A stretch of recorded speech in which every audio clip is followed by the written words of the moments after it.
Hello, sinners. I just wanted to drop in and tell you that My Horror Confessional is now part of the Ghoulish Podcast Network. In addition to producing podcasts, Ghoulish is also a publisher. Ghoulish Books has published dozens of horror books that have gone on to receive award recognition and even film adaptation treatments. Browse their spooky offerings over at ghoulish.rip and use discount code CONFESSIONAL for 10% off your order.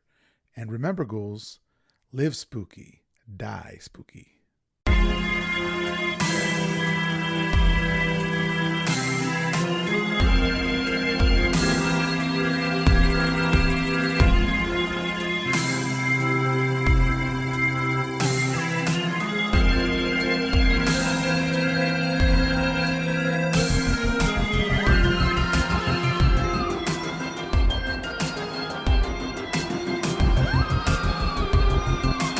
Hello, everyone. My name is Miguel Myers. Welcome to My Horror Confessional, where every week I'll have a guest come on and talk about one classic horror movie that they haven't seen and why. We'll discuss the movie, the actors, and probably get off topic quite a bit. Once I believe they have properly atoned, why do they say that so weird? Once I believe they have properly atoned, I will absolve them of their horror movie sin. Today we have returning guest Ryan C. Bradley, he, him. Ryan is a musician, podcaster, and the author of the novella Saint's Blood and the forthcoming books Bad Connections, Horror Stories, and Say Uncle. His short fiction has appeared in No Sleep, Tales to Terrify, and Dark Moon Digest, amongst others. He hosts the Horror Anthology podcast on his Patreon and co-hosts Horror Hangover with Cass Clark. Learn more about him at ryancbradley.com. Ryan, welcome back to the show. Thanks for having me on. It's been, I think, a year since my last confession, so I've got a lot of bad sense to get off my chest. Do you remember what the movie was? Because I don't. I have a horrible memory. We did Eyes of Laura Marsh Oh, last time yeah, I was so on. good. Oh man, it's Yeah. so good. Okay. So what have you been up to since then? I know in the what I just read, you got some new books coming out. Let's talk about the first one in the paragraph, Bad Connections, Horror Stories. So Bad Connections is going to be a self-published horror story collection. I've got 4 stories that have been published in there, one in Dark Moon Digest, one in Tales to Terrify, and so on, and a novella and 4 original stories. They're all kind of linked by this idea of like bad connections in the terms of like they have problems in their relationships with others, and those all get exacerbated by the horrors that they face. Very cool. Now, how long have you been kicking this idea around and just self-publishing your work? So self-publishing is more recent because I published my first book April 2022, and it was a good experience. And a fun And book, a really good book. You guys should go, if you haven't read it already, you should go read it. Saint's Blood. yes, thank you. And there's a new second edition of Saints Blood I'll plug really quick with an Yeah. introduction by Tommy Clark that came out like last week. Oh, cool. Um, but after I did Saints Blood, I had a good experience, and I kept thinking like I want to try the other experiences. I want to self-publish and I want to do a traditionally published book at some point too, and just like figure out what's the best fit for me. So far, I like indie publishing best. It's like I think that's a good fit, but I want to try it all and just see what's good, you know? Yeah, yeah, yeah. Okay. So, how long have you been working on it? Because it's a short story collection. It's been like the first one I think is from like 2014 or 2015. And they go Mm. all the way up to this year. So it's like the short stories I have that fit this theme of bad connections. It's funny because there's one I really wanted to publish called A Better Deal about these like this. It's a medical student and a soon-to-be widow fighting over a corpse at an execution. Because it used to be medical students needed to bring a corpse to school to dissect. This is like the 1800s, but it was illegal to just steal a body, but it was legal to take a prisoner's body. So I wrote this story about like the scrum that would happen, the mosh pit that would happen as they fought over the body. And I was like, I have to get this story somewhere. Horror magazines don't want it because it's too realistic. Realist magazines don't want it because it's too horrific. I'm going to publish the story collection so I can finally publish this fucking story I love. But it doesn't fit the theme, so it's not going to be in there. And I just wasted your podcast reader's time because there's nowhere you can read that. all your listeners, they're gonna hate me. You're just a tease. That's all, y'all. Just a D. Ryan Talley just puts the tip in. Ryan Bradley just puts the tip in. Yeah. Okay, so then what about the next one? Say Uncle. Say Uncle's coming out from Ghoulish Books, run by our friend Max, and obviously you're part of the Ghoulish podcast network, which What? is No way. I awesome. didn't even realize. And that's the story of this 15-year-old boy, Braden. He's growing up in Connecticut, and his uncle from New York gets a divorce, and he takes Braden's room. He's going to stay there for a while. And Braden realizes he's left his prized nudie magazine, his only nudie magazine, in that room. And so he's got to sneak in while his uncle is out and steal it back. And try to get away without like his parents finding out. Because, Yeah. but when he goes to find it, instead of a nudie magazine, he finds this grimoire for sacrificing women. And he realizes this Okay. is his uncle's book, and it just kind of keeps going from there and gets crazier and crazier. That sounds awesome. That sounds amazing. When's that coming out? Is there a That's date? coming out. I believe we're shooting for March 2024, 2025. March 2025. Okay. I have a proposition for you. March 2025. Before then, we Yeah. have it back on. Have you seen the movie Let's Scare Uncle or No, Let's Scare Uncle to Death? I have not. Is it related to Let's Scare Jessica to Death? No, I think it's just Let's Scare Uncle or something like that. But I'm getting the title confused with Scare Jessica to Death. But Let's Kill Uncle. Let's Kill Uncle. And it's a William Castle movie.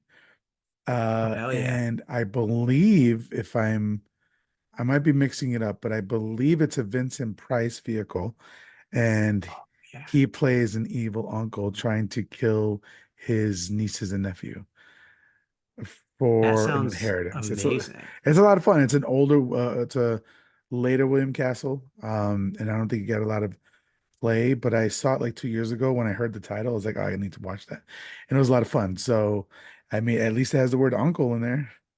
I'm Killer in, uncles. man. All right, cool. I'm in. All right.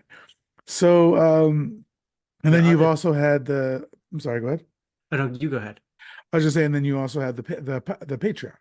Yeah, so I launched this Patreon. I do the horror anthology there, which you were a guest on a couple of weeks ago, where I interview people about their favorite segment in either an anthology horror show like The Twilight Zone or an anthology horror movie like VHS.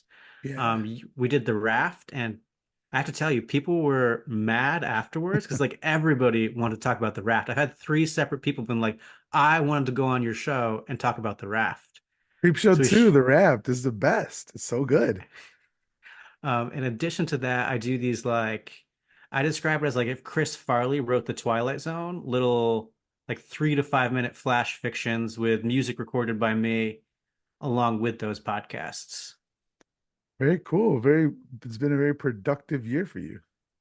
Yeah, man. I'm working like crazy. It's good though. I fucking love horror and horror stories, and this is so exciting that I just like wake up and do horror shit all the time. It's great. Yeah, that's awesome.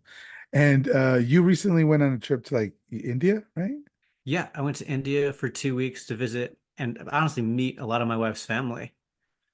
Yeah, I remember you telling me, I don't know when we saw each other like last tour. I know it was a Ghoulish, but before that, I feel like we were at radio, and you were telling me that like you posted a picture of it in the Ghoulish Discord, like this huge bat. Yeah. Yeah. So what was the story behind that? I mean, it's not really much of a story. Betsy's cousin or the in India we had to hire drivers because it's the driving is too crazy. Like weak-minded Americans like us could not handle it. I can't Okay. drive a stick. There's no way I could drive in India. But either the driver or her cousin pointed out and was like, look at the size of that bat. And we looked up in this tree and it was hanging upside down. And I don't know if like realized it was getting looked at, but it took off. And the thing must have been like 3 feet across because I'm used to like the bats in Austin, which are like Yeah, they're they're tiny. smaller. They're the This thing was Mexican bats. Yeah. gigantic.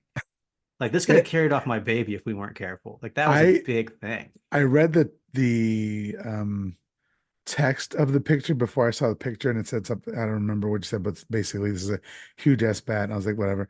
I looked at the picture. That motherfucker is huge. Right? Yeah. Yeah.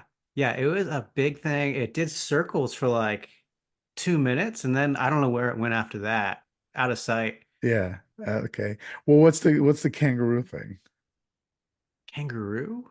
Oh, sorry. What's the story that you were just asking about in the if I heard about on the Discord? Oh, the ostrich. Ostrich. Sorry, ostrich. Yeah. Okay, so on Thursday of last week or Wednesday of last week, we're driving my friend to the airport. I'm in the back seat with my kid, and I point out the window. I'm like, "Look, there's an elephant," and we make like elephant noises. And then she Uh-huh. says, "Look, there's an ostrich." So like I do like the hand motion to like an ostrich, and make like the ostrich. I was like, "Woo, woo, woo." Yeah. And like we laugh, and I don't think anything of it. The next day, she wakes up from her nap and she's like, "Daddy, ostrich," and I'm like, "Woo, woo, woo," and she freaks out, absolutely freaks out, starts yelling, "Ostrich, scary." And I can't get her to stop yelling ostrich scary until I'm Yeah. like, okay, get what? Ostrich, go away. Ostrich. I was giving her some Zyrtec, like ostrich, no medicine. And then for the next 20 minutes, she just yelled those things. But every day this week, she's become like more and more obsessed with ostriches until yesterday I was like, let's go to the library, let's find some picture books on ostriches and just like maybe we can desensitize her to this like ostrich fear. Yeah. Yeah. And I'm reading about ostriches. Did you know they're 9 feet tall, I've up to never seen an 350 ostrich. pounds? They run faster than humans. They run up to like 40 miles an hour. That's like a car on a divided highway. And they travel in groups of 5 to 50. So the end of the story is not only is my daughter still afraid of ostriches, I'm fucking terrified of ostriches now, Miguel. Was this just a way to flaunt your knowledge of ostriches? Did this No, really man. happen? I looked at a ostrich kids book 2 days ago. They also have a toe claw of death, they called it in the book. Okay. And there are they in Australia or New Zealand? Emus are in Australia and New Zealand. So I thought the same thing. Ostriches are mostly in Africa. Oh, okay, okay. All right. That is wild. No, I've never seen an ostrich in real life. Have you? No, but the librarian, I was telling her the same story, and she was saying there's a an ostrich safari, like one of those like car drive-through safaris that has ostriches Yeah. that they'll like come up and knock on the window. But I'm not doing that. Well, it's funny, like they're gonna make a movie now on killer ostriches because Hillary and I just 2 nights ago watched Slaughterhouse about a killer sloth. That sounds And incredible. and it was, it's as cheesy as you think it's gonna be, but it's actually kind of there were some bits that were pretty funny. And I know it would be really funny if you were to watch with a group of friends or something like that. But it was still like, it was a bad movie, but it was better than I thought it was gonna be, and it was a lot of fun. Yeah. So we just got to come up with a cool title for an ostrich slasher film. But the problem with the ostrich is you actually read the stats. It's this terrifying creature. If I told you there was a monster that was 9 feet tall, 345 pounds, ran 40 miles an hour, and had like a blade on its toe, and it could just kick your neck out, kick your head off, basically, you'd be like, shit, that's terrifying. When you see a picture of an ostrich, you're like, look at that goofy son of a bitch. You're not like, that's a machine of killing. It looks silly. They I would say look the same bad. thing about like hippos. Like Oh, everybody yeah. thinks hippos are these cute little things, and hippos are land like they terrorize people on the land and in the water. They're, I think, the biggest large killer for animals. I think small animals kill the most people, like spiders and wasps. But hippos are the biggest big animal for the amount of people they kill. And I have a mosquito literally landed on my mic. Give me 1 second. Oh, actually, mosquitoes are the biggest killer because they transmit disease. Cool. So you That's made me what it is. pause. So I couldn't pause so now I'm getting bit by a mosquito. Cool, thanks. 1 second. All right, I lost a shit ton of blood because Ryan had to give us that last stat on I'm mosquitoes. But we're sorry. back, we're back, we're back. So, Ryan, if people wanted to support you, follow you, buy your books, go on to Patreon, all that sort of stuff, how could they do that? There's links to everything on ryancbradley.com. Nice. Very quick, very concise. Yeah. So Ryan is here to confess his sin of never having watched The Lodger from 1944. Is that correct? That's correct. And how did this particular movie pass you by? Had you never heard of it, or you had heard of it, and just never got around to seeing it? I'd never heard of it. Mhm. You sent me the list of movies that were eligible, and this is one that I was like, it looked interesting. I like movies from this time period generally, and I was like, let's check it out.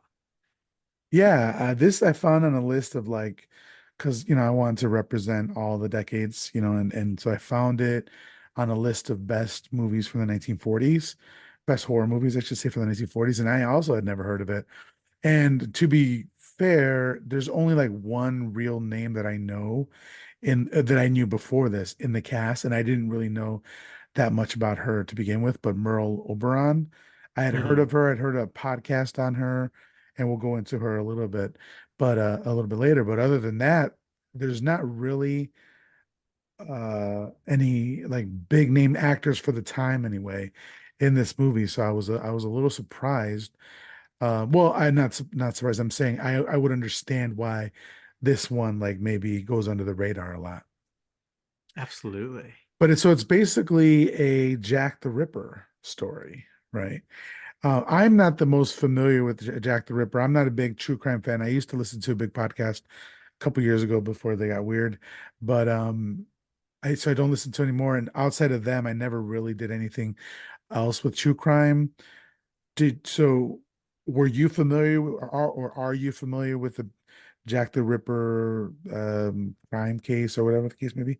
I'm like vaguely familiar, more with Yeah, it as like a horror trope from like the Alan Moore book From Hell right, than like the actual case. My big understanding is that they never caught the guy and that he killed sex workers. right. That's the stickler right there. They never caught the guy. Which if this is supposed to be based on, well, they literally call him Jack the Ripper in the movie. Yeah, yeah. But we'll get to that. But okay, so you're kind of like with me. Like I'm familiar with the case through popular culture, but I never really researched it very much, and I don't, I never really dug into it a lot.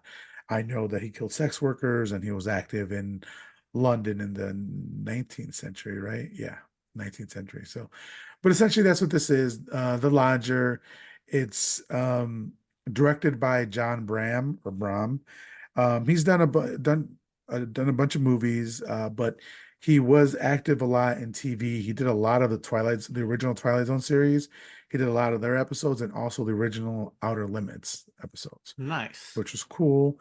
The cinematography was done by a man named Lucien Ballard, and he was the cinematographer best known for his collaboration with director Sam Peckinpah. He did The Wild Bunch with him. He did The Killing, he did The Getaway. Like the cinematography in this movie is really good. Some of the shots were just amazing. There's a shot, I mean, the shot that's behind me, that's for the Patreon. There's a shot at the end when the with the big reveal kind of thing, and then just like the whole like ending sequence, just amazingly shot. Yeah. I mean, they really milk the London fog, like all that sort of thing. Like I'm sure that this was what's the word I'm thinking of? Like when they were filming The Exorcist, they wanted to see how to film like street lamps at night, sort of thing, Oh, yeah. because there's a lot of that here. But um, a quick fact about him is that so he and Merle Oberon, the star of this movie, who plays Kitty Langley, they fell in love when they met in this movie, and they married the following year. Because of facial scars on Merle Oberon's face sustained in a car accident, Ballard developed a unique light for her that washed out any signs of her blemishes. The device is known to this day as the Obi. So I thought that was really Cool. cool to hear. Did that like, I'm just curious, do you know if like this machine still worked when they switched to color film in like the next 5, 10 years? Yeah, I don't know. I think I mean, because they still shoot in black and white for some, like the artists, within the Oh, last yeah. decade. But I don't know.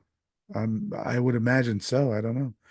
But the screenplay was by Barry Lyndon, not to be confused with the character with the same name. He actually took that name from the novel. He has another name. But he wrote The War of the Worlds, the 1953 version. And this movie is based on the novel The Lodger from 1913, which was written by Marie Belloc Lowndes. So Um, yeah, go ahead. I've had like a Barry Lyndon year. Okay. It wasn't on purpose, but I was working on a book that's not like published and announced anywhere, but it's about organ transplant. And I ended up reading about this guy, Dr. Brinkley. Have you heard of Dr. Brinkley? This is a wild story. I'll tell it real quick. No, I haven't. Go ahead. He was this like hack in Kansas who had a radio show where he'd like tell people, like people would call in and be like, I have bloody stools. And he'd be like, well, you go down to the pharmacy and you get Dr. Brinkley's number 4. And it would be like some sugar water, and people would take it and they would say they got better. But it was like a weird hack. He decided that that wasn't enough, and he developed a procedure in which he'd insert goat testicle into a man's testicle. And this is supposed to be like a liveliness cure. And it was very popular because apparently goats are very horny, very active animals. And so farmers back then, according to the book I read about this, Charlatan by Pope Brock, were like, I want to be like a goat in bed. So you'd go to this hospital, you'd pick out a goat, and he'd cut out one of the testicles and he'd put it in yours. In reality, he was taking like a little bit of the goat testicle, making like an incision on the patient's ball sack, maybe putting the meat in and then sewing back up, and maybe not sometimes. It would basically be this like unattached piece of meat just in your sack that would just rot away to nothing, not connected to any nerves or blood vessels. Yeah. And I'm reading this book, and they start talking about how there's a play based on this book called The Man on Half Moon Street, written by Barry Lyndon. And I had to like hunt this down because I had to read the play about this. And I got it. It was this like out of print book. It had like 6 popular plays from the year, whatever it was. I think it was like 1929. And I got it. And in the play, they switched it from testicle to adrenal gland. And I was never been more disappointed with a book purchase. And I watched the movie they made that was also based on the Barry Lyndon play Yeah. from the 40s or 50s. And I had to get that from like a specialty shop in Vermont that only burned the disc. They did not change it back to testicles. Yeah, I'm looking at the IMDb right here. It's talking about glands from 1944. Wow, that is wild. So Yeah, when you and were saying Barry Lyndon, I thought you meant like the no, character from the novel or whatever, the or the Stanley screenwriter. Kubrick. Okay. Okay. And I also watched the remake of The Man on Half Moon Street by accident. I didn't realize that's what it was, with Christopher Lee, called The Man Who Could Cheat Death. Okay, I wasn't aware of that. And how was that one? That was the best of them all. Um, Was it back to balls or? it never went back to balls. There actually was no stealing of organs in that one, if I remember right. It's just they have like a serum, and the guy has to kill people for the serum to work. That sucks. Yeah, so we never got back to it. I may eventually write something with the balls. And then I watched this and I saw Barry Lyndon's name, and I was like, is that the same guy? Yeah. And this is the third or fourth Barry Lyndon project that I consumed this year, basically unintentionally. I was never like, let's go explore Barry Lyndon. It just happened. That's amazing. I can't imagine like you could get an infection like from like just getting goat testicle sewn in just under your skin. Like that is Yeah. wild. Uh, they marketed it with the children that the guys had afterwards. Some of the guys had like fertility issues. And they had children after. They called them like goat kids or something. And they'd bring them out to like rallies. The other Wow. crazy Dr. Brinkley story, if you don't mind, No, he almost got elected governor in Kansas because he had this radio show. And the radio show had such a big reach, and it was at such a time where no one other politician was going on the radio. So he would have won in a landslide. But at the last like 2 days before the election, they changed the laws in Kansas. So everyone had to spell his name perfectly, and they've been all hearing him over the radio. So it's like whether it's Brinkley with an EY or Brinkley with a Y, they'd only count it one way. And so while he wow. did receive the most votes to become governor of Kansas, he lost the election because they had all these different spellings for his name.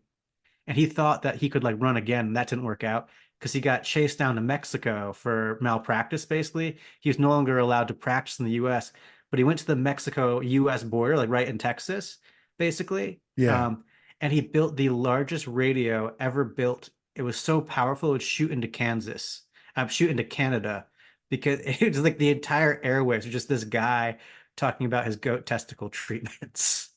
So you write the script and we get Nicolas Cage to star. Nicolas Cage would be so great in this role. Yeah, that's wild. I need to look up that character. That is amazing. Yeah, Charlatan by Pope Brock. It's a great book. It's just a fun read. Okay. All right, so back to the movie. So like I said, it was written based on a novel, The Lodger by Marie Bell Lowndes. And Lowndes' story had previously been filmed by Alfred Hitchcock in 1927 as a silent film. It was called The Lodger, a story of the London fog. And then by Maurice Elvey with sound in 1932 as The Lodger. And then it was remade again in 53 as Man in the Attic. And then in 2009 by David Ondaatje. And probably said that incorrectly. But so this movie has been remade a bunch of times. It's starring Merle Oberon as Kitty Langley. And real quick, I just wanted to talk about Merle Oberon because she is a kind of a very fascinating character. She was born Estelle Merle O'Brien Thompson in 1911. She was a British actress who began her film career in British films as Anne Boleyn in The Private Life of Henry VIII in 1933. And after her success in The Scarlet Pimpernel in 1934, she traveled to the United States to make films for Samuel Goldwyn. She was nominated for the Academy Award for Best Actress for her performance in The Dark Angel in 1935. Oberon had to hide her mixed heritage out of fear of discrimination and the impact it would have had on her career. So she was English and half Sri Lankan. Oh, So she had to hide the fact that she was Sri Lankan. I think it had a different name at the time. Sri Lanka wasn't known as Sri Lanka at the time that she was born.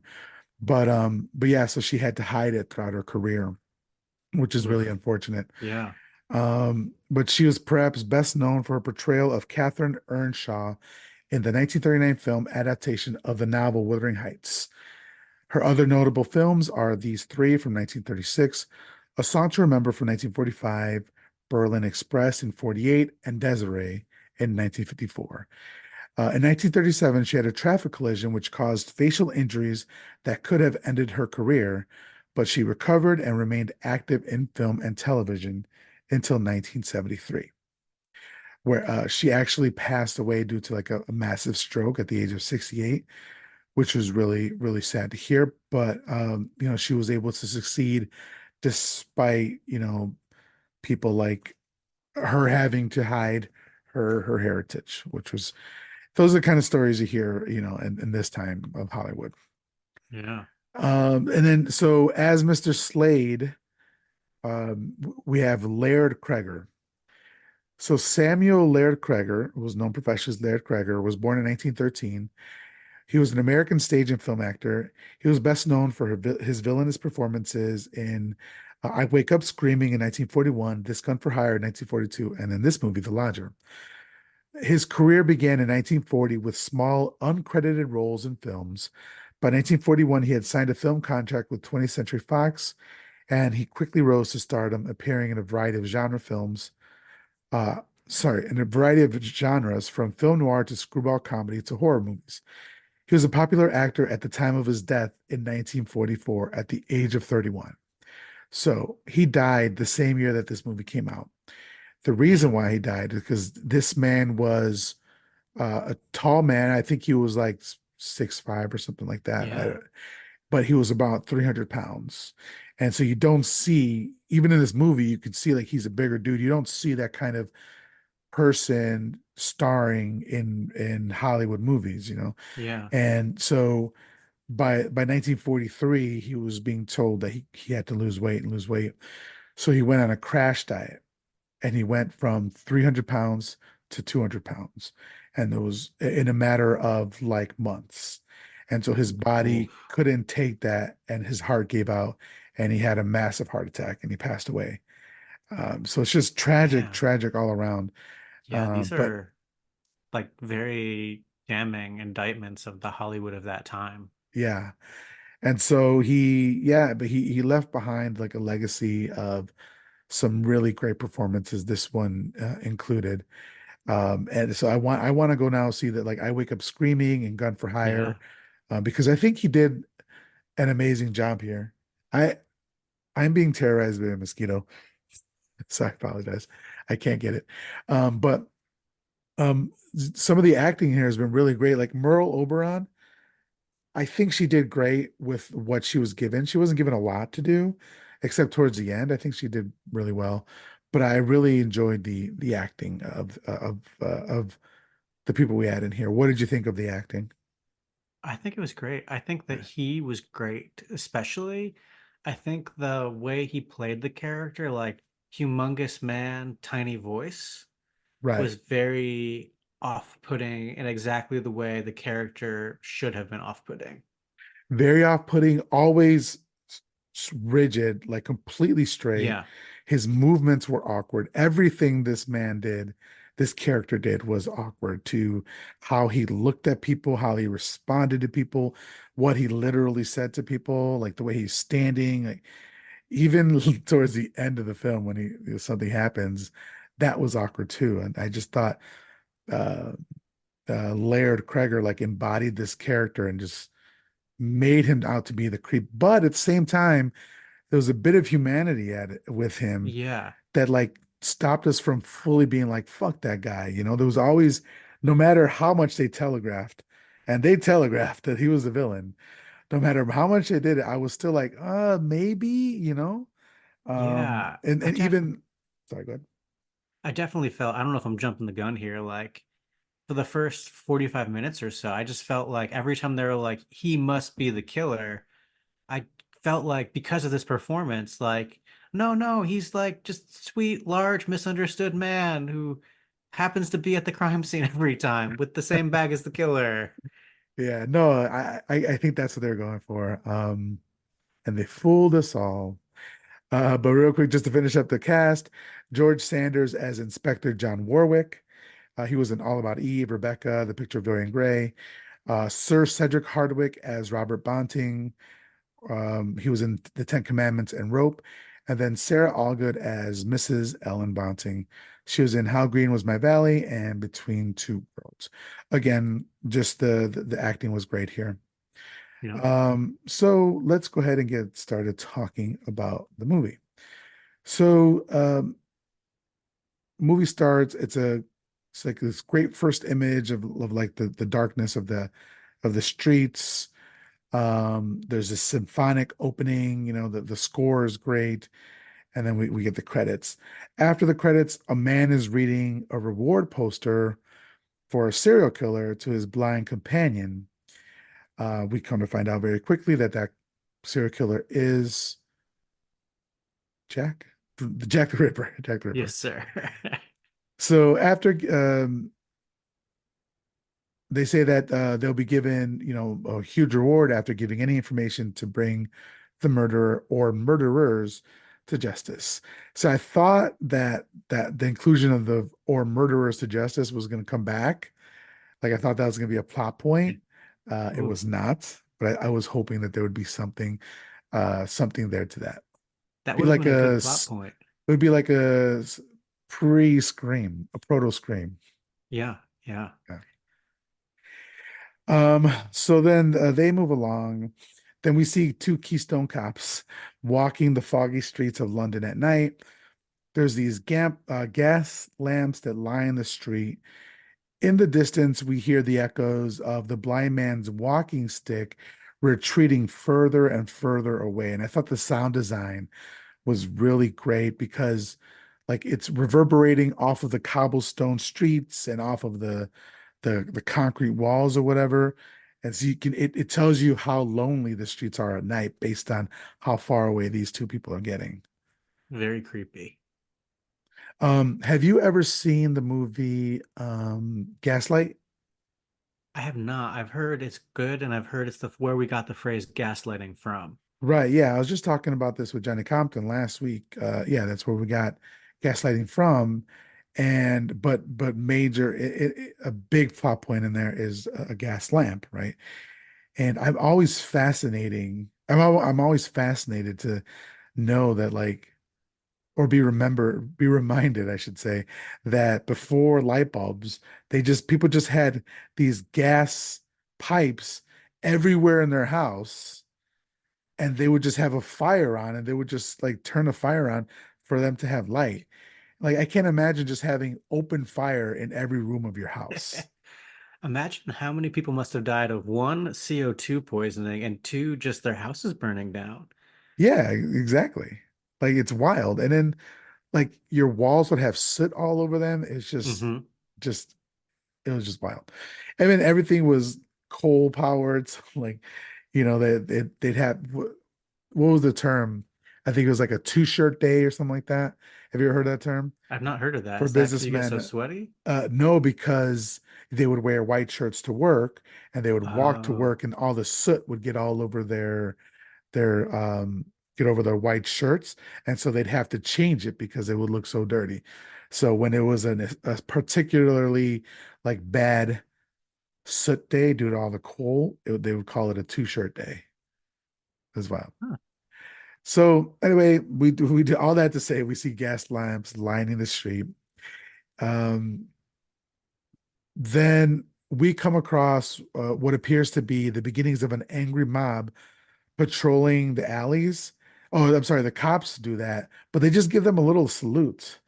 So I was like, oh, so you're not going to try to stop them or have you just deputized them? I don't know. It was weird. Again, something that I thought would come back later, like these gangs of roving, vigilantes, but it does not. So then we see some more patrolmen. They're on horses now, and we see this rowdy group of patrons exit a nearby saloon. And they're obviously drunk and they're in great cheer and they break out in song and dance. As the merriment concludes, one woman breaks off from the pack. As she does, a friend yells out, "Look out for Jack the Ripper." She says, not to worry, there are plenty of policemen around as she's passing a mounted officer. He asks her if she has far to go, and she says, just around the next corner. She walks past a group of men. One says, "Good night, Katie," and she returns the greeting. She continues on her journey and breaks out in song again as she walks across the cobblestone streets. She walks through an archway and she rounds the corner, but the camera does not follow her. As soon as she is out of view, we hear her say, "Hello, who are you?" to an unseen person. Then, with kind of fright and terror in her voice, she says, "What do you want?" Then a blood-curdling scream, which changes and seems to come from like a throttled throat. Yeah. The score kicks up and the camera moves in now as we see a cloaked figure run off and leave behind what I thought was a glass container, its contents spilled on the ground, and like a piece of cloth. They never told us what those was. Again, I thought that was going to come back. I thought that he was using what's it called when you put it to your mouth it makes you knock Oh, out chloroform. chloroform. I thought perhaps he was using chloroform, and maybe that is something that Jack the Ripper used, but they never really go into it in this movie. Did you know when you were watching it? Because I did not know that this lady was gonna get killed. I felt something was not right as soon as because you feel unsafe on this street. Yeah. Even with they do a great job of making you feel unsafe, even with the presence of all these cops. And then as soon as the camera doesn't follow her through the archway, I was like, oh, she's dead. It sounds like you were surprised. Well, I connected it when you connected it, that when she went Yeah. through the archway. But until then, it's like I'd read the premise was that a landlady thought her lodger was Jack the Ripper. So I had assumed that this was the landlady. And her Okay. getting killed did not seem like the best way to set up that her lodger might be Jack. But obviously she wasn't the landlady, so I just had the facts wrong. But no, yeah, it surprised me because that was my thoughts going into it. So this character we'll come to find out pretty quickly. Her name is Katie. She is played by Helena Pickard, and Helena Pickard plays another character later on in the movie. She plays Annie Rowley. Oh, yeah. So I don't know why they had her play two roles. I do know though that this scene was meant to be later on in the movie, but an executive at the studio loved this sequence so much he demanded that it be put at the front of the movie. Huh. So you Yeah. think they originally filmed Annie Rowley's death and they just moved it back and had someone overdub Katie instead of Annie? Yeah, I think that's what it was. Yeah, I Yeah. think that's what they Huh. did. Um, because we don't see, I mean, we'll get there, but I mean, we don't see Annie Rowley's death. Not at all. Yeah. Right. Yeah. So anyway, she continues on her journey, um, and she breaks out in song again. Nope, sorry. I apologize. I missed that part. No, she does not break out in song No, she again. does not Not break out in Katie. song. No, no. Okay, so the policeman's whistles kick up because they heard the screaming, and everyone who can hear takes notice. The area is flooded by policemen. I think it's so wild that that's how police were called, is just whistles, you know? Yeah. That was like the epitome of technology, the state of the art at the time was this fucking whistle, you know? I mean, I think they had whistles for a long time at that point. They just hadn't Exactly. And they developed had it anything better advanced. yet. Yeah. Maybe they had telegrams. I don't know. You know, at one point they show a police officer with what looks like a flashlight, but he's holding it by the handle, and the handle is separated from the rest of the body. So I actually it couldn't be a flashlight, but I think what it was just It was a a lantern. candle or a lantern. But they no Yeah.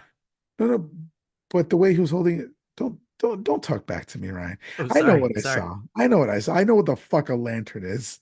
If there's another word for a lantern with a separate handle and it looks like a torch, what they call it in England, a torch. Yeah. But there was a candle in there as opposed because there wouldn't be a bulb around the No, time. yeah, it'd definitely be a candle. Yeah, so it was just weird to see it like that. But how dare you, sir? So we get great shots of them riding to the scene.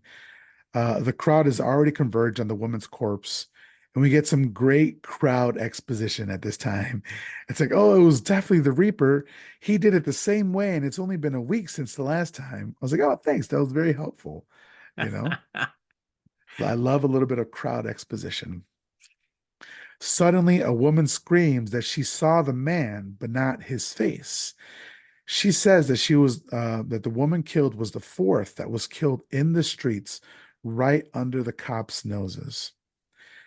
Later, a special edition of the newspaper has been printed to get the word out of the newest murder and that the Ripper was seen.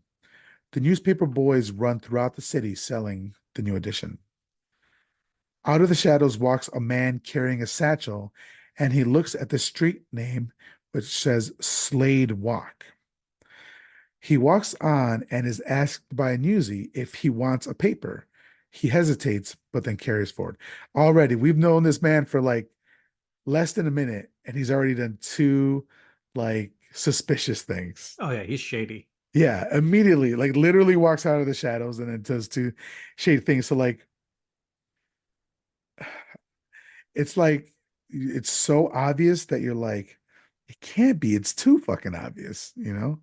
Yeah, especially 'cause then a minute later, he introduces himself as Mr. Slade. Yeah, And he's clearly using the Slade street name. yeah.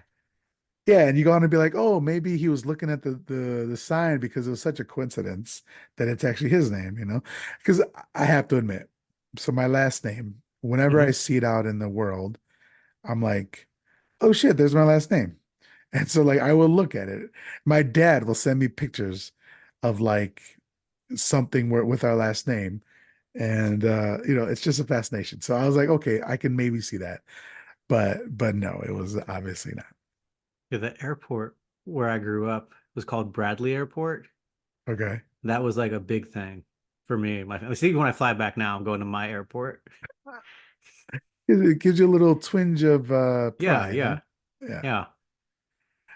So then uh, this man goes up to a monocled man reading the paper on his stoop, Mr. Bonting. Bonting comments how wild the situation is. The man then asks if there's a room to let. Bonting lets him in and tells him to speak to his wife, Mrs. Bonting. She walks in and asks the man his name, and he introduces himself as Mr. Slade, as you just said. So Mrs. Bonting remarks, "How odd! That's the name of the street close by." So, like immediately she clocked him, you know. Yeah. But also, I feel like maybe they could have given us the benefit of the doubt that we would have gotten that. You know, like I don't think at this time they trusted the audience enough to understand, No. Yeah, this movie you does know. not trust the audience at all. Yeah.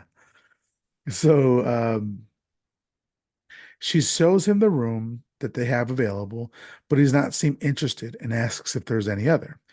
She mentions that they have an attic, so he asks to see that. And then he seems interested in the pictures of the old actresses.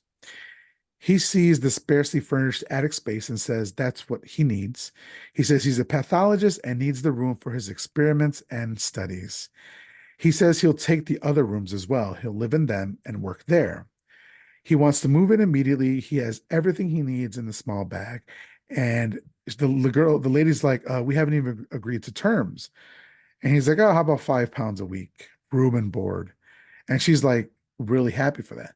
This is like those scams that they tell you to stay away from, you know, like, oh, Yeah. we accidentally sent you $10,000. How about you keep, I don't know, keep 1,000. I don't know what the fucking scams are, but the thing was like, if it seems too good to be true, it probably fucking is, right? And this guy also, if a pathologist asks you to do experiments in your house, the answer's got to be no, right? Or at least like, hey, are you experimenting with like TB, like something contagious, or are you experimenting with like cancer, which is like very sad, but not like gonna infect you in your house? I mean, this is in 19th century. It was all witchcraft. To Mrs. Bonting and Mr. Bonting, I'm sure they wouldn't. I mean, to be fair, it's all witchcraft to me too. It doesn't. I don't know any of that shit. Ask your wife; she could tell us. She could. She won't, but she could. Yeah. So, but it's like, yeah, it just she even later on, Mr. Bont is like, wait, you just gave him the room. What about references? And she's like, nah, he's gonna pay $5 a week. He doesn't need any references. He's a gentleman, she says. I was like, okay, fine. She saw dollar signs. Yeah. So Mrs. Bonting tells him that due to a clerical error that her husband made at their business, they find themselves in debt and in need of money. And that's why they're renting the rooms. She needs about £100 for her husband to start up another business. She says that he's already had a nervous breakdown to please excuse his behavior. She says that he's obsessed with the Jack the Ripper murders. Um, at this point, Mr. Slade, he just looks around and says, it's like a refuge. And he even offers to pay a month in advance. So at this point, you see like a grown man who's wanting to move in and has everything he needs in literally a satchel. Like, so no underwear, no Right. That was like a how, very small bag. Like I could fit like a day and a half worth of clothes in there, maybe. yeah. No, I don't know. But I also know that hygiene was different in the 19th century. Yeah. So, um, Another so thing in that scene, Mrs. Bonting is so sweet about her husband, who's clearly like a fuck up.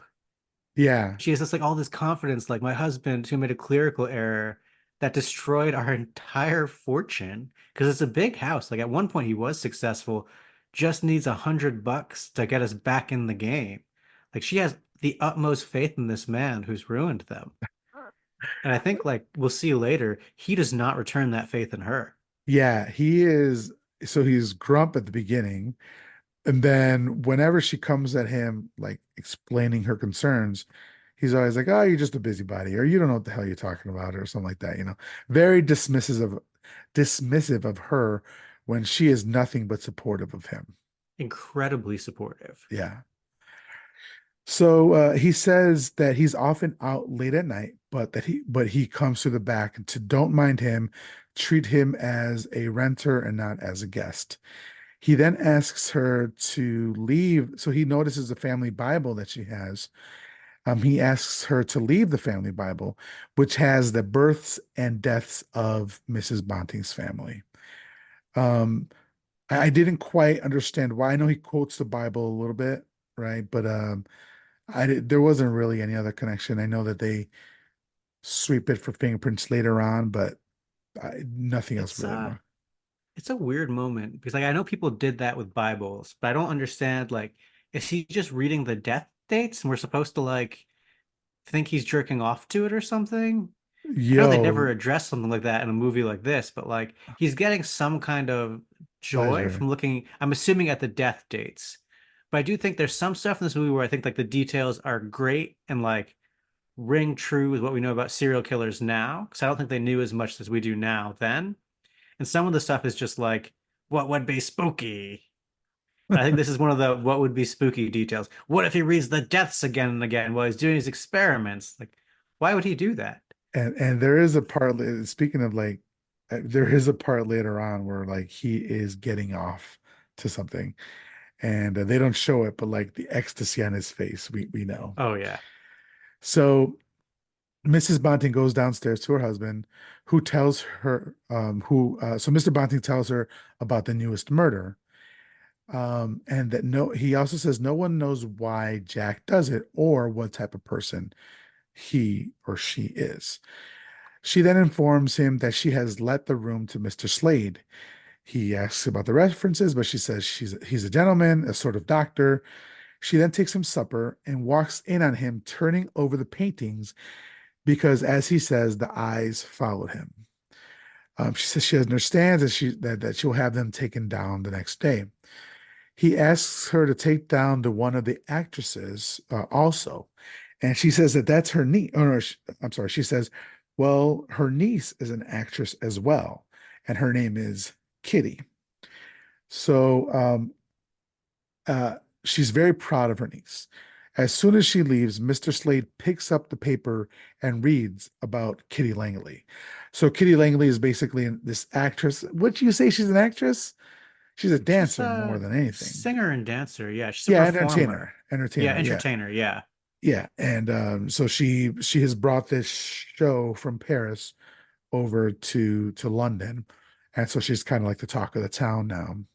It's a very weird thing because I feel like Jack the Ripper, the actual Jack the Ripper, is killing sex workers. And to replace sex workers with actresses is like a very weird jump, but it's the kind of jump they would do in 19, this is 1944, right? 44, right, right. Yeah, so like 1944 where they want to like have like the most wholesome movie. And I just think it's a very weird like it's way more wholesome to kill actresses, it seems to be is what they're saying.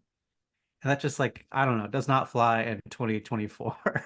Yeah, yeah. It's like I don't know why. Like, I mean, it's the Hays Code, right? So I know they Yeah. probably said no, but w- w- is it just because they see that one is selling the body like the other? Like because they even mention it later on, like how Oh he yeah. sees actresses, you know? I'm curious if the novel had that too, because I know it's been adopted 4 times. Because I think this premise is great. Jack the Ripper is your border. It's just a great premise. Yeah, yeah. Um, that's a great premise for like, I feel like I've seen something like that before. Obviously, this would have been done before what I'm talking about, but like renting a room to a killer and you don't Yeah. know, you don't know who it is. But yeah, that is a great premise. Um, so then sometime later, we see Mr. and Mrs. Bonting getting ready to go to the theater to see Kitty, and he offers the maid a ticket, but she says she's not going out at night with the Ripper out, which is smart. Mr. Slade leaves his room, and we are finally introduced to Kitty, played by Merle Oberon. So they introduce her to Mr. Slade, and he says that he can't go to the play, even though they invite him numerous times. He also states that he's going to be out late, extremely late. And then they start questioning him about his late night habits and the fact that he never goes out during the day. He says he enjoys the street at night. Sometimes he goes to the Thames, which is a river. I don't know if it goes through London or whatever, but I know it's a I think big it river does. I in think it goes London. kind of like down the middle. Okay. I've never been, so I don't know. But he asks her if she's ever, it's really weird. I was trying to paraphrase here. Basically, he's saying that he loves to go down to the water, put his face close to the water, and then stick his hands in the water and have the water wash over his hands. He says he likes dark water. It's restful, it's peaceful. There will be a callback to this later on in the movie. But this is like such a weird thing to say to somebody that you just met, you know? It's so Yeah. strange. This guy is so weird and like kind of autistic coded. Mm. Um, which is a way they'd like make people evil. Like the Omen, I think, is probably the worst example of like there's like a clearly autistic child and he looks at accidents. People are like, it's his fault, he's the devil. But I feel like this was a similar kind of like this man is awkward and maybe autistic. He's definitely a serial killer. Yeah, he Although, doesn't really show emotion. yeah, exactly. Yeah. But Damien was the devil though. Yeah. But yeah, have you seen the first Omen? I've seen the No, no, no. original Omen film, and I have Yeah, not yeah, seen the other ones because I didn't like the first one. but there's in theaters now, or it might have just Oh gone out yeah. of theaters. There's a newest Omen, and it's called The First Omen. Is it good? It's pretty good. Yeah, I enjoyed it. Okay. Um, yeah, we'll just put it that. And there's not like kids in it, so you don't have to worry about that. You don't have to worry about that, you know. Excellent. Um, yeah, but I'd like to hear what you think about it after that, after you watch it. But Yeah, absolutely. anyway, Slade leaves to the back door, and I'm thinking like, yeah, there's nothing strange here, no red flags at all. He just wants you to be fully aware that he's going to be out extremely late tonight and not to worry about it. But anyway, um, Kitty tells the maid to come and that she'll send her home in a cab, which she agrees to. Again, I thought something was going to come of that, but the maid is safe, which makes sense because as we find out, Jack the Ripper they find out quickly that he's only killing actresses. Well, Mr. Slade's version, yeah. Yeah, yeah. So, as they are on their way to the theater, they mention that Mr. Slade is quite taken with Kitty. We then see Slade getting on basically it's a bus powered by a horse.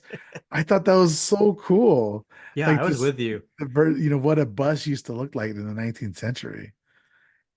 And it was a double decker. And the person like tried to tell him, like, hey buddy, there's lots of open seats downstairs. And he was like, ah, He wanted to be up he wanted top. on the roof. He wanted to be alone so he could spot Yeah. his next victim or something. Yeah, good point. Good point. I didn't even catch that. So later outside the theater, there's newsies selling more papers while street performers are drunkenly busking, looks like. As Kitty enters the building, the security guard tells her there may be royalty there today. She's then approached by Annie Rowley, um, who is an old performer who wants to see her dressing room because it's her tradition, I guess, that whenever a new performer takes over her dressing room, she gets to see it. And so basically, like we'll come to find out very quickly that she essentially just goes there to talk shit Oh to yeah, the she's performer. totally trying to psych her out. Yeah. And on the royalty thing, have you heard there's a rumor that Jack the Ripper was never caught because he was part of the royal family? No, I hadn't heard about that. I'm Is that wondering if true? I mean, well, it's a rumor. Oh, yeah, yeah, So I'm yeah. wondering if the line in the movie is playing off of that. That's slick. I like that. I mean, I wouldn't put it past the royal family. They're Oh, pieces of shit. But Kitty happily agrees to let her see it. They go into the room and it's filled with flowers. Annie quickly points out that she didn't get this many flowers. She says that she remembered looking in that same mirror, hoping she would do good, but she didn't. Kitty then tells her that it's not about talent, it's about luck as well. I I wanted to point out that Kitty is really, really nice when she does not need to be. oh yeah. She's nice to this person, Annie. She's nice to Slade when he's being a complete weirdo creep. Hmm. Like she's smiling in his face and like trying to de-escalate the situation at times, you know. And it's like women, I know like I've talked to women and they said, and I've read that a lot of times women are like that because they're afraid, like that if they Yeah. talk back or whatever, they can put themselves in a situation in which, the man is gonna be angry at the way that they quote unquote disrespected them or something like that. So they need to do that. But like here, and I know here she's talking to Annie, but later on when it's happening with Slade, it's like, dude, just like read the room. Like, she's obviously uncomfortable. You're making her uncomfortable. It sucks. Yeah. I mean, the other thing I'd say is that like I think what you're saying is true. I don't think that Barry Lyndon and had that kind of insight Right. based on the way the rest of the movie is playing out, like the uneven relationship between the family that owns the house. Although like it's like hard to say, is like is this a portrayal of sexism or is this like the screenwriter's sexism showing into the movie? Right. Or yeah, sexism by way of two-dimensional character, basically. Yeah, yeah. Yeah. So then Annie says that she whistled in the dressing room before she went on, which is apparently bad luck. I've never heard of that one. But and then so Kitty says she won't whistle. Then Annie shows her a poster of herself that's still hanging in the room. And Kitty asks if Annie's going to stay to watch the play. And she says, no, it will break my heart to see you get the applause that I never got. And Annie whistles in here too, right? Doesn't she? Um, no, no. Later on in the movie, I mean, I might have missed it, but later on in the movie, Kitty whistles. Okay, gotcha. And but that is later on. Mm. So then Kitty gives her some gold coins as Annie leaves. And then I think it's the dancers. They all come in and say there's actually royalty in the audience. We then see the performance, which is on the title card. It says that she brought from France. She wears a corset and puts on like this fake French accent. And she's joined by dancers. Then they do a musical number. And I was trying to remember what it was. Do you remember? It's like in New York. I think for Christmas Uh, time, they do like this play. the Rockettes? Yeah. Okay. Like the Rockettes, right? Have you ever seen them? I've never seen the I've never Rockettes, gone to see it. I think they do the can for the which is, Rockettes, which is which what? is like you like bring your leg half up, then you do a full kick, and you go Whereas back down in between. what were they doing here? I could not tell you the name of the dance. Okay. I could tell you it was weirdly off-putting. I had this problem with the musical numbers throughout. So I feel like the film was trying to build this atmosphere, Hmm. and then they would have like a full 3 minute song and dance routine. And the Yeah. song and dance routine was not off-putting at all. It was like it was nice. It But I was, think yeah, yeah. I get what you're saying. It was like like if you're watching a Bob Hope musical or something like that, like it was Yeah. really wholesome, whereas we're in the middle of this horror movie. I got the same feeling as well. It's like, but I feel like back in those days, like the audience, so this is 1944, so we're still in Hmm. World War II.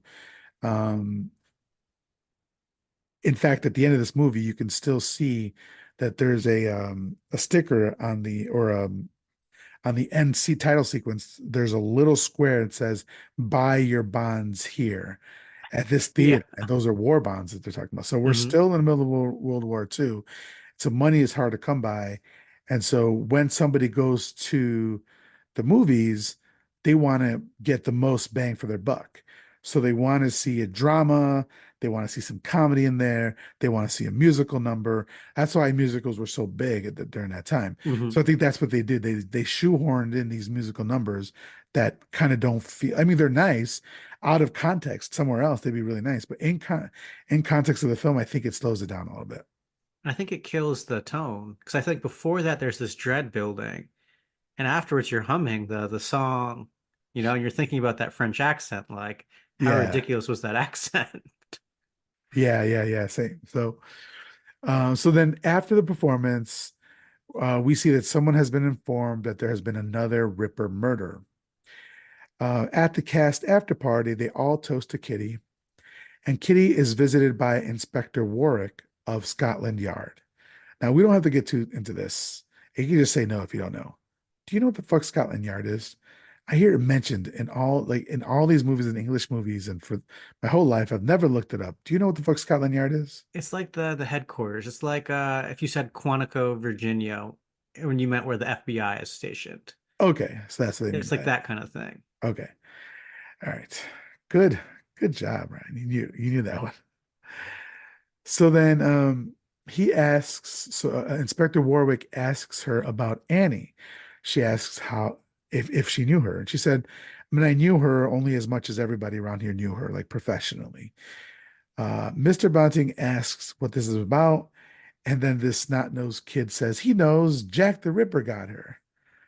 So then we cut to policemen reading the newspaper and the security guard saying that Annie had just stood there just a couple hours ago. He mentions that they received some flowers from Annie for Kitty that must have cost a fortune. So here's my question to you. Because this comes back a little later on. Hmm. Inspector Warwick goes to her house to try to find the name of the flower shop that these came from. Again, that was a red herring because nothing ever comes to that. But do you think that Annie bought these flowers, or was this at this point Jack the Ripper teasing them like a Zodiac killer and sending like flowers? That is a great question. I did not think of that at all. In my head, the flowers were like half of the money that Kitty gave Annie. Because I don't know how British currency works. And they said two different denominations for the two types of money. Yeah. So I just assumed it was like she had been given a quarter and bought a dime worth of flowers. Okay. And it's Okay. pocketed 15 cents. So that's how Yeah. what I thought was happening. I like your reading so much better because that is a much better horror thing. That he's taunting them because it said that Yeah. it came obviously it would come after her death, but like they made a pointed fact to point out that the flowers came after her body was found. So I thought that they were saying, that maybe time wise it didn't work out. But so Inspector Warwick tells Mr. Bonting and Dr. Sheridan, who's a theater doctor, that they've basically cordoned off the area.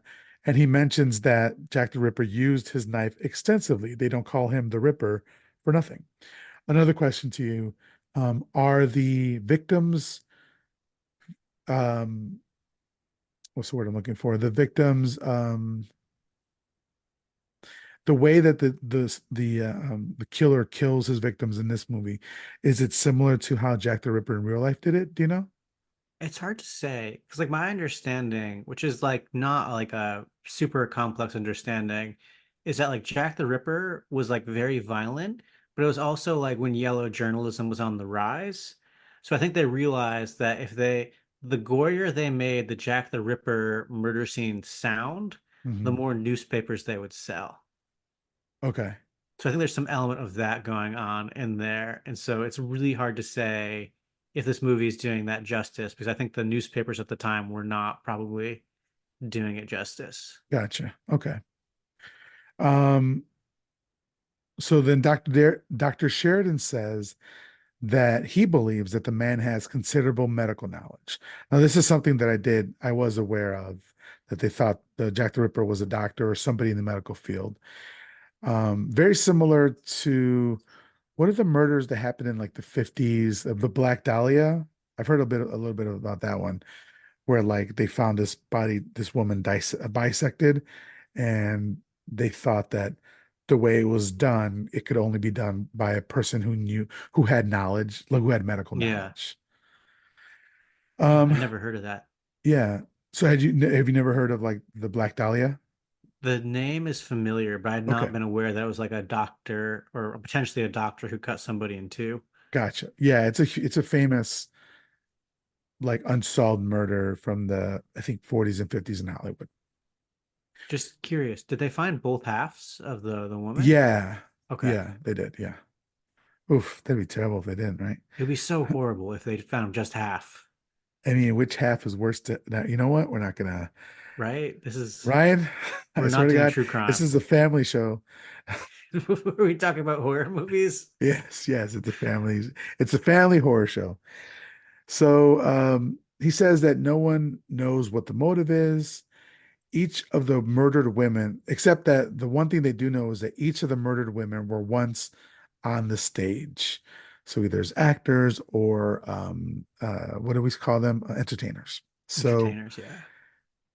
somebody says that somebody, I think it is Mr. Bonting. He says somebody should just shoot him. And at this point, he says, Inspector Warwick says that nobody can shoot them. The cops can't shoot them, and neither can the public. So I think this is for the American public to know because in England, the gun laws are different than in America with the Second Amendment, where everybody has a gun, where they hand out guns when you're born. Whereas there, and I don't know if this is still true, but I know that like patrolmen don't wear guns. It's only Yeah. like inspectors and higher up do have guns. But this comes back in a very weird way later on. Yeah, yeah, it does. So, Inspector Warwick's companion, Sergeant Bates, says that if that were the case, then everyone would start shooting everybody else. And never true words have been spoken. Yeah, and I think statistically that has been played out in multiple places in Yes. America. That's happened many times. Yeah. Gun laws loosens, there's an immediate like 15-year relaxation on crime, and then it amps up because now everyone has guns and no one's scared of them anymore. Yeah. That's wild. But it has been found out that somebody saw him carrying a small black bag. The next morning, Mr. Bonting reads the paper to Mrs. Bonting, describing what people saw the Ripper carrying. The black bag, and the description matches the bag that Mr. Slade carries. Mrs. Bonting tells her husband about her suspicions, basically the way that Slade acts, and also he's always out at night, and then he carries a black bag. But of course, like you said, he doesn't believe her. He even says the bag wasn't black at one point. They are then visited by Inspector Warwick. He asks to see who the flowers came from. At that point, Slade comes down to get the paper and he meets the inspector. Kitty asks Slade when he's coming to her show, and he says, basically he says, "Don't you have enough men at your feet already?" She smiles coquettishly and shakes her head no. The inspector literally steps between them to cockblock because he has his eyes on her. Yeah, it's he has some big incel energy. Mr. Slade or The Slade, killer, right? Mr. Slade, has some Yes. big incel energy in this scene and kind of Yeah. throughout. Throughout yeah, at one point later on in the movie, like it finally clicked to me because I was like, what is this? What does this feel like? Creepy, weird. But I was like, oh, incel. Right. But yeah, I should have picked it up here. Like, because what does he say? Like, don't you have enough men at your feet already? That's such nice guy incel energy. Oh yeah, yeah. Yeah. Why He's doesn't a nice anybody guy take looking him? for a nice girl. Still being terrorized by this goddamn mosquito. I think I've been bit like 3 or 4 times. I'm doing this for you, Ryan. Do you think if you're like sick on one arm, it'll give the virus you have on your left arm to your right arm? This is stupid. I don't know why I'm trying to tell this joke. Please continue talking about the movie. Okay, cool. That you know what that was? That was a Max Booth joke. I think you've been hanging around Max Booth a lot. I mean, they are one of the funniest people I know. Oh So, wow, wow. Very nice on the they. I haven't even gotten used to that yet.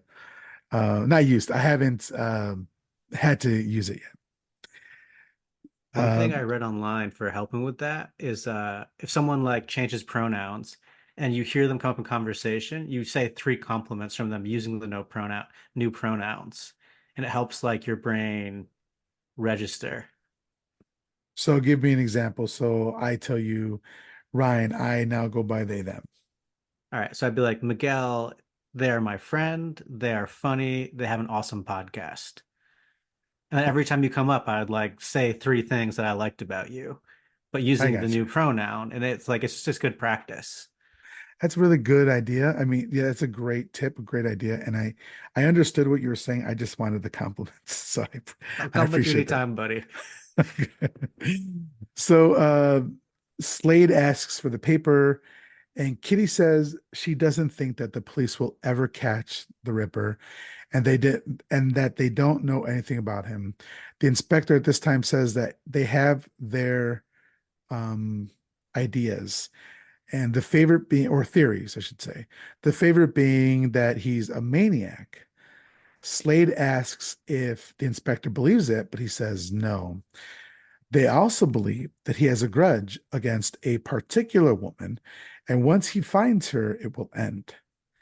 Kitty wants to know the inspector's theory, what he believes to be true, and he invites her to Scotland Yard, where he will tell her personally. So this like there's a lot of loose ends in this movie, and this is Yeah. one of them. Like where they inspect, I understand that she's a actress or a an entertainer, and she's like quoted as being, I mean, she's a beautiful woman, and people are always after her, and so I think that's the inspector going after her as well. But I don't. She never ever seems interested. She's more interested in Slade than she is For in the sure. inspector. Yeah. And it's like, you're absolutely right about that. And it's super fucked up that he's like, I will tell you details of an active murder investigation to try to get you to touch my wiener. Right. Yeah.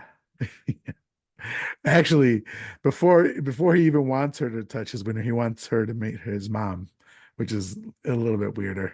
But I think that was like how dating worked then. You Yeah, had to meet somebody's parents. before you could touch the wiener. I mean, I think it was like you had to have chaperones on dates too to stop the wiener touching. Okay, all right. So, Mr. Bonting says that at least they have the new clue about the bag. The whole time, Slade is standing there suspiciously, like eyes going back and forth, to the left and to the right of his eyes, like looking very suspicious. Nobody notices this at all. Then he backs out suspiciously, like backing out of the room, Yeah. like Homer into the Yeah. hedges. The yeah. And then he immediately like goes halfway up the stairs and then runs the rest of the way, grabs his bag from his room and runs up to the attic. At this point, Mrs. B takes Slade's breakfast to him. She goes up, she notices the papers on the floor and smells something burning coming from the attic. She goes to the stairs and she asks Slade what's going on. He says, "Don't come up here." And he apologizes for the smell and he says he'll open a window. And I'm like, what the fuck, dude? Like, first of all, we already talked about an open flame in a house, Right? Yeah, and you're yeah. actively burning something big in the attic. And like, how did you not get kicked out? Like, people get kicked out for having dogs, it's Right. Well, another question I had, how did he not get caught sooner? Because he is like the most obvious in this scene. It's people are talking about it. He runs upstairs right then and burns the bag. That's part of the reason I thought like this is a person who is mentally unwell, not a murderer, because an actual murderer would wait till the nighttime to burn the bag. The actual murderer would understand they don't need to burn the bag right now. You can yeah, wait a it's couple hours. I was fucking dying. I was dying at how fucking funny the run was. But you are 100% correct. I think like I loved the ending and how Mhm. Laird Krager played the ending. It's great. Don't get me wrong. But I would have loved also to see the opposite of that. I don't want to give it away just yet, but like, I think it could have been very interesting if they went the other way where the suspect wasn't really the killer and it was just he was just a weird dude. Or if he wasn't the killer, just a weird dude, but a mob doesn't believe him and they Yeah, end up killing him. that would have been a Um, cool ending. yeah. Not to take any away from this ending, I just think it would have been very interesting to see something else, especially when they're like telegraphing it to us, right? So it takes away a lot. There's still some suspense, but it takes away a lot of it because they're telegraphing who the killer is for most of the movie. Yeah. So later, Mr. B arrives home to a frantic, at this point, like in my notes, I was like, it's just Mr. B and Mrs. B. That's a lot to be typing out. But later, Mr. B arrives home to a frantic Mrs. B and Kitty. They tell him about the burned bag and that Mrs. B found. And he says that that's actually sensible. A man was mobbed because he was carrying a bag like that just this afternoon. He says it's dangerous to have one now. And he reveals that he has one as well, and he went to hide it, which is true. You saw him when he came in, Yeah. he was hiding something. So I like that. There's a little bit of a misdirection there.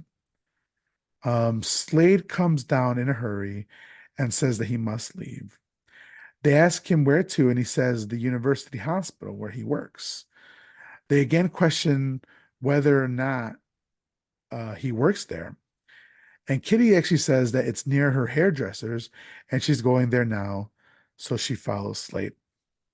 Do you recall what happens next here? Yeah. So she goes to the hairdresser and he's across the street and she follows him and asks the security guard, who is that man who just went inside? So he actually is a doctor, which is something I've been like wondering about throughout the film. Was like, is he actually a doctor? Is he actually a pathologist? But he's allowed in by the security guard at the pathology lab. He's been working there a while, and he comes back out to see what she's doing there. Yeah, it was actually pretty cool because he went into a basement. She's questioning the security guard or worker who's at the top of the steps. So she's looking up. Then we get a view of him looking out at her, and all we see is her through the window. And this is one of the earliest instances of POV of the killer. Yeah, yeah, I noticed that too. Do you know what's the earliest instance? I think there's a movie called, oh fuck, The Staircase or The Seventh Victim, something like that. I think it's not too much earlier than this movie. And I think that's where it happens first. Okay, cool. Because I was thinking this has to be really close to the original. Yeah, yeah. So like you said, he comes out and says, "You followed me." And she's like, "Do you expect to be followed?" Which is such a great line because, Oh yeah. like, if you and I had just saw each other and then 5 minutes later I'm somewhere else and I come across you, I'm not going to say you followed me. Well, I might just talk shit to you. But Oh yeah. really, you're not going to think somebody followed you unless you were doing something in which you were concerned about being followed. Yeah. It's a great line, and it's like this era of movie, that was all the dialogue, just like really clever quips all the time. Yeah. So she says that she was there for an appointment, and he says that he knows he arouses suspicion in people to the point where he's been asked to get the fuck out a bunch of times. He was hoping to not have to move from his current location, because he really enjoys it. And she's kind of taken aback by his honesty. And she assures him this was just a misunderstanding and it will all be over by tea time and that he's welcome back home. So this is where I was saying that like Mr. Slade could turn on the kind of charm that sheepish, like shucks kind of boyish charm when he wants to. And I think Laird Kreger did an amazing job of switching between like weird creep and like misunderstood, man child or something like that. I think most serial killers do have that like weird man-child energy too. I think Really. that was one of the things that got right about serial killers. I meant to say earlier, I love the detail with the actresses' photos coming down. I think that was great. Yeah, yeah. So sometime later, back at the house, Mrs. B brings tea for Slade. She tells him that Kitty would really like him to go to see her play. He says basically, in like 1,000 words, when like 10 words to do, he basically says he doesn't trust actresses. He says they paint themselves up to be something they are not. Again, incel behavior Oh yeah, big and incel and energy. hatred of women, you know. Yeah. Big men's rights activist vibe here. So he shows her a picture of his brother that his brother painted, and he points out this is really weird. He points out how wonderful his brother's features are, including the sensitive lips. Oh, And the then he's like, eyes. and yeah, he's a strange man with strange eyes. And Mrs. Bonting asks if he died, and he kind of is taken aback by this. He says, yes, he died, but he need not have died. And the scene ends here. But I don't know, it's to me, it's really weird to look at a picture of your dead brother and be like pointing out like his sensitive, okay, m- maybe I'm, uh, I don't know, maybe I'm not as sensitive as other men are. I'm going to therapy, I'm trying, but like, I don't know, that particular line pointing out his sensitive lips was just a bit weird for me. I feel like if he was making fun of his brother, that would have rung true to me. Like if I saw a picture of my brother and he was there, I might talk about how sensitive his lips are just to get a rise out of him. I love that. Yeah, yeah, But I yeah. would not like to a stranger, if my brother had passed away, talk about his sensitive lips. Yeah. It's a very weird line. Like there's nothing wrong with noticing whether or not a man is attractive and be like pointing that out. Yeah, my brother was attractive, Yeah. he slayed. He's a fucking slayer. But like specifically, he even points out like his eyebrows and it's just a little weird, a little off-putting again coming from an off-putting character. Yeah. Yeah. And at Um, this time, Hollywood would gay code evil characters a lot. And I think we're right. seeing a little bit of this there, But a little bit like of that here. I was thinking that, but it was be like so nefarious to equate gay people or gay person with also like incest, Yeah, because I you feel like know? incest crosses a line still. Being Yeah. gay never should have crossed any lines. It's how you were born. Yeah. And I think that I was like giving them more of a benefit of the doubt, like, no, they wouldn't go there. But I fucking think that they were going I there. think 1940s they would go there. Yeah. That would in Yeah. fact be the first place they would go, Yeah. unfortunately. So at Scotland Yard, Kitty is there to meet with the inspector, and he's kind of showing her these death masks of various murderers. And he even shows her the ropes that they used to hang some of them. So basically, they're in the Black Museum. So I wanted to point out that there is a real Black Museum now called the Crime Museum at Scotland Yard. It officially Hmm. came into existence in 1875 and has a police inspector and a police constable assigned to official duty there.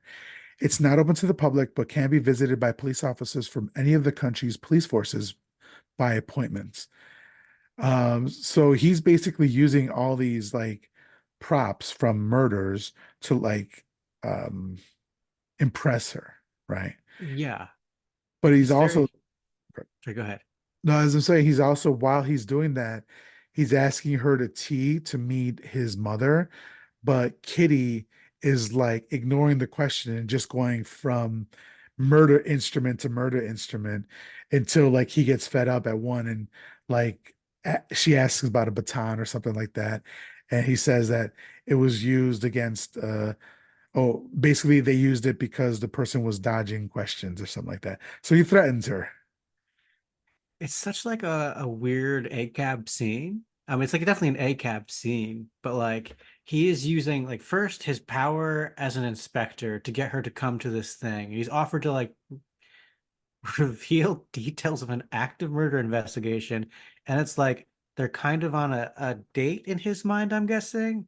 And he's just like, this was used to kill a woman, this was used to kill another woman, this was used to kill a woman who said no to me.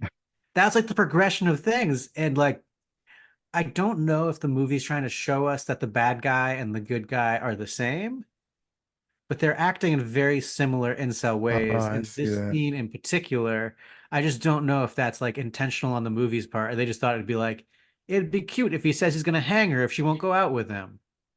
That is yeah, that's definitely a 40s vibe I get from that. Yeah.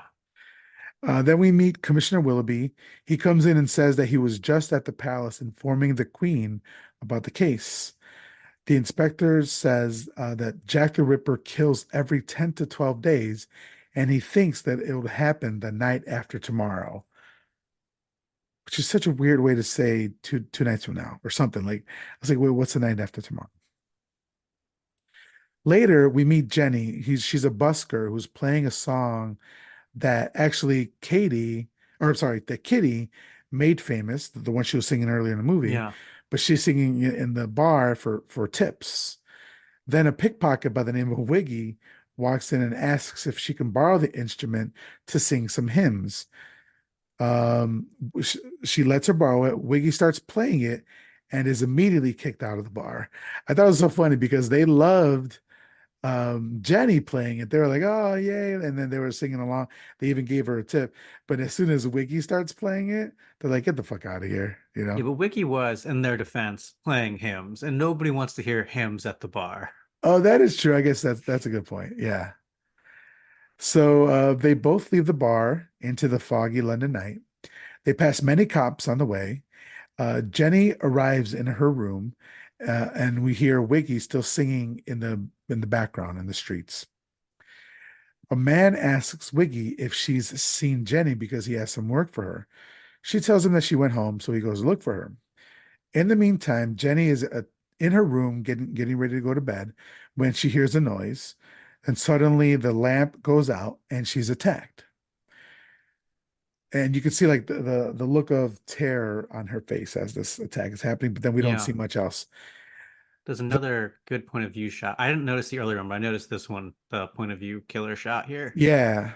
Oh yeah, exactly. Advancing on her. Right. So the man goes into her apartment and he sees her body and immediately calls the cops. They again whistle and all come running and they immediately start looking for the Ripper. This is where like they climb the ladders up to the roof. They're just like kind of looking for him, but they don't find him. But they hear whistles far away, and one of the cops says that's all the way at the other side of Whitechapel. So we know now that the Ripper has disappeared. Later, we see a man, just the back of his hand. He's in a rowboat, and he's dipping his water. Um, yeah, he's dipping his hands in the waters of the Thames, just like Slade said he likes to do. But we don't see his face, so that's how they don't give it away just yet. So then Kitty wakes up in the middle of the night and she smells something. She goes downstairs and into the basement and sees Slade at a fire burning his clothes. She notices his jacket has a stain on it and inquires about it. Slade tells her that it was contaminated. He needs to do it. He needs to basically to burn up his clothes or it may spread. So he says the stove in his apartment wasn't big enough, so he came down here. At this point, he accidentally drops the lid, and Kitty bends down to pick it up. Looking up at Slade, she says, "But there's no danger now?" And Slade, holding a fire poker menacingly, doesn't respond for a second, then says no. I was thinking you almost got brained, girl. Oh I yeah, this was a good moment. Great moment, yeah. I was going to ask you what you thought of it. Yeah, it was very a tense moment. Although I think knowing it's a 1940s film, I knew he wouldn't do it. Really, you thought so? Yeah, I feel like, I mean, The Hays Code, no. the Hays Code, yeah, I feel like it disarmed some of the potential tension, just knowing like they would not do that in a movie in this era. Yeah. Yeah, but it was still a bit tense, and I Oh and I yeah. like the way it shot. He basically did the Arthur meme where the fire poker was in his he's just like so angry. But she opens the window to let the smoke out and overhears a cop and a newsie having a very loud conversation about the new murder. She looks at Slade suspiciously and she tells the newsie to throw her a paper, which she promptly reads. So I was a little confused. So she just played it up like she was suspicious of Slade, but then the next day she's talking to her uncle, her aunt and uncle, and she's basically telling them what happened about, him burning his clothes in the middle of the night, which come on. but she's basically like, I believe him. And she's kind of admonishing her aunt for not believing him because her aunt wants to go to the police. So it's just strange. I was like, okay, maybe they're trying to lead us again, a red herring, making us think that she wasn't going to believe him, but immediately she was believing him. It was a weird moment because I feel like it was definitely it wasn't like a character driven moment. It was like we need the movie to last 20 more minutes before the next cartoon runs kind of moment. Yeah. I miss cartoons before movies. That was cool. That was a cool time. Yeah. So at this point, um, Mrs. Bonting tells her husband that Kitty must never be alone in the house with Slade ever, ever, ever, ever, ever. The next day, Slade receives an invite to Kitty's new show, which is just like a reminder for him. In the very next scene, Mrs. Bunting leaves Kitty home alone with Slade, even Yes, though it's she said very. that he could never be home alone. She went to get flowers for the show tonight. The maid is gone already, and Mr. B went to have his hat worked on. They run into each other on the street, and Mrs. B was basically like, "Oh, I thought you were in your room." And he's like, "No, I had to go get this work done." So they realize that she's home alone, and he immediately runs back to her, sprinting. No, that's a lie. He walks briskly back home because he's a gentleman, and gentlemen don't run through the streets of London, apparently. At home, Kitty speaks with Slade in her room. The camera shot here, the setup is really great and it's menacing. It's basically her in the background, him in the foreground, but you only see like half of his body, like his waist down. His hand is on the doorknob, and like she's just in this. Well, he looks like a giant, and she's Mhm. very tiny. And basically, like he's in like he goes into her room, which I mean, for the 19th century, a man alone with an unwed woman in the room alone, that's like really um Scandalous. for scandalous and frowned upon, right? Yeah. But he does end up closing the door. He tells her that he expects many men have said that she was beautiful. He then says, "My brother could have painted you perfectly." What a weirdo. Right. The beauty of women led to his destruction. Yours is a beauty that can destroy men. At which point she says, "Is that a compliment?" Then he says, "You need to be careful. Basically, your beauty could destroy you." She says, "That's a very queer thing to say. Besides, I don't think I'm beautiful at all." And then kind of like jokingly says, "I take great trouble to give that impression." Very, very clever. I like her a lot. I think she's Yeah. really, yeah, I love the way that this actress, Merle Oberon, portrayed this character. But like I said, it just sucks that she has to feign being nice to avoid the wrath of this guy, you know? Yeah. If that's what she's doing. Like you said, I don't think the screenwriter was doing that, but that's, that's how I'm reading it as of 2024, you know? Hmm. So she's smiling through all of his creepiness, and he's actually advancing closer and closer to her with every sentence. He says, "It's one thing if a woman is beautiful merely for herself, but when she exhibits the loveliness of her body upon the stage as a viewer, leading men on." At this point, I was like, oh, he's a fucking incel. Yeah. Nice guy. Full on This is where I got incel. it. Yeah. Um, so smiling still, Kitty says, "Oh, you are prejudiced against actresses, aren't you?" Like she's being insulted left and right, and she just continues to smile at him. Hmm. And either she's incredibly dull, which that's not the case, right? Because we see that she's smart, or that it's just a two-dimensional character that the screenwriters, you know, didn't bother to write any additional dimension for her. Yeah, because she's not playing it like she's scared at all. Right. No. This And is she like a should regular be conversation afraid. for her. Yeah. Yeah. Uh, So he says, "You wouldn't think that anyone could hate a thing and love it." And I thought, a thing? Are you saying that she's a thing, you know? So she says, "You can't love and hate at the same time." He says, "You can. It's a problem. And I take my problems to the water." A man can destroy what he hates and love what he destroys. He goes on to say, "There is evil and beauty. sorry, he there is evil in beauty, but if the evil is cut out, at this point, Slade was inches from Kitty's face, but just then Mr. B comes in the room and Kitty says, "We've been having a most interesting conversation." I'm like, no, you didn't. Like he was threatening you and advancing on you, but she has no idea that she's in danger. She Yeah. says he's quite the philosopher. She again invites him in to the play. He says, "Thank you. I look forward to seeing you in Whitechapel." He doesn't say, "I look forward to seeing you in the play" or whatever. Hmm. He looks forward to seeing you in Whitechapel, and then he leaves. So there was a lot going on in this scene right now. I wanted to check in with you and see what you thought about like what he was saying. Like, there's some pretty cool thing. I mean, not cool, but like interesting things that he's saying. For example, you would think that you couldn't hate a thing and love it also. And then the other thing is, it is a problem, and I take my problems to the water. Yeah, I love the callback to the water. Like you mentioned earlier, it came back here. Him saying the water has like such great depth and he sees his soul in it, the Yeah. destroy, destruction in it. I liked that a lot. As a callback.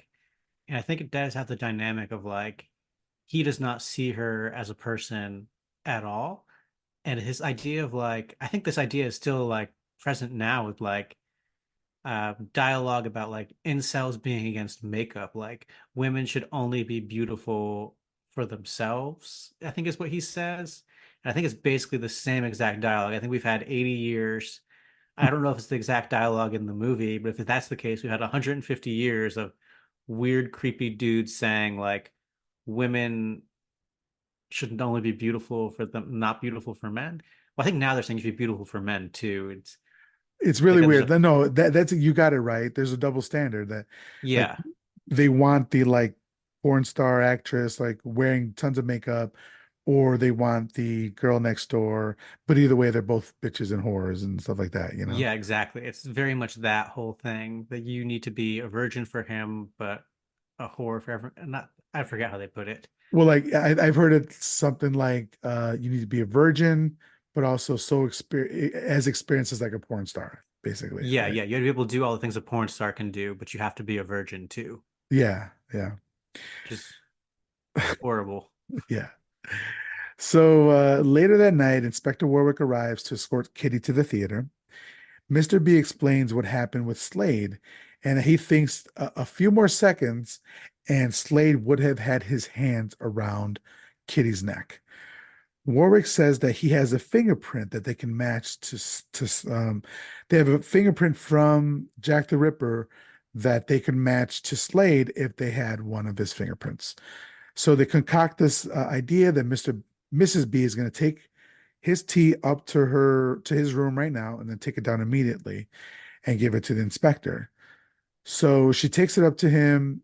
Um, Slade drinks the tea, apologizes for the way he's been acting. He's like, his work is almost done. He may be leaving soon.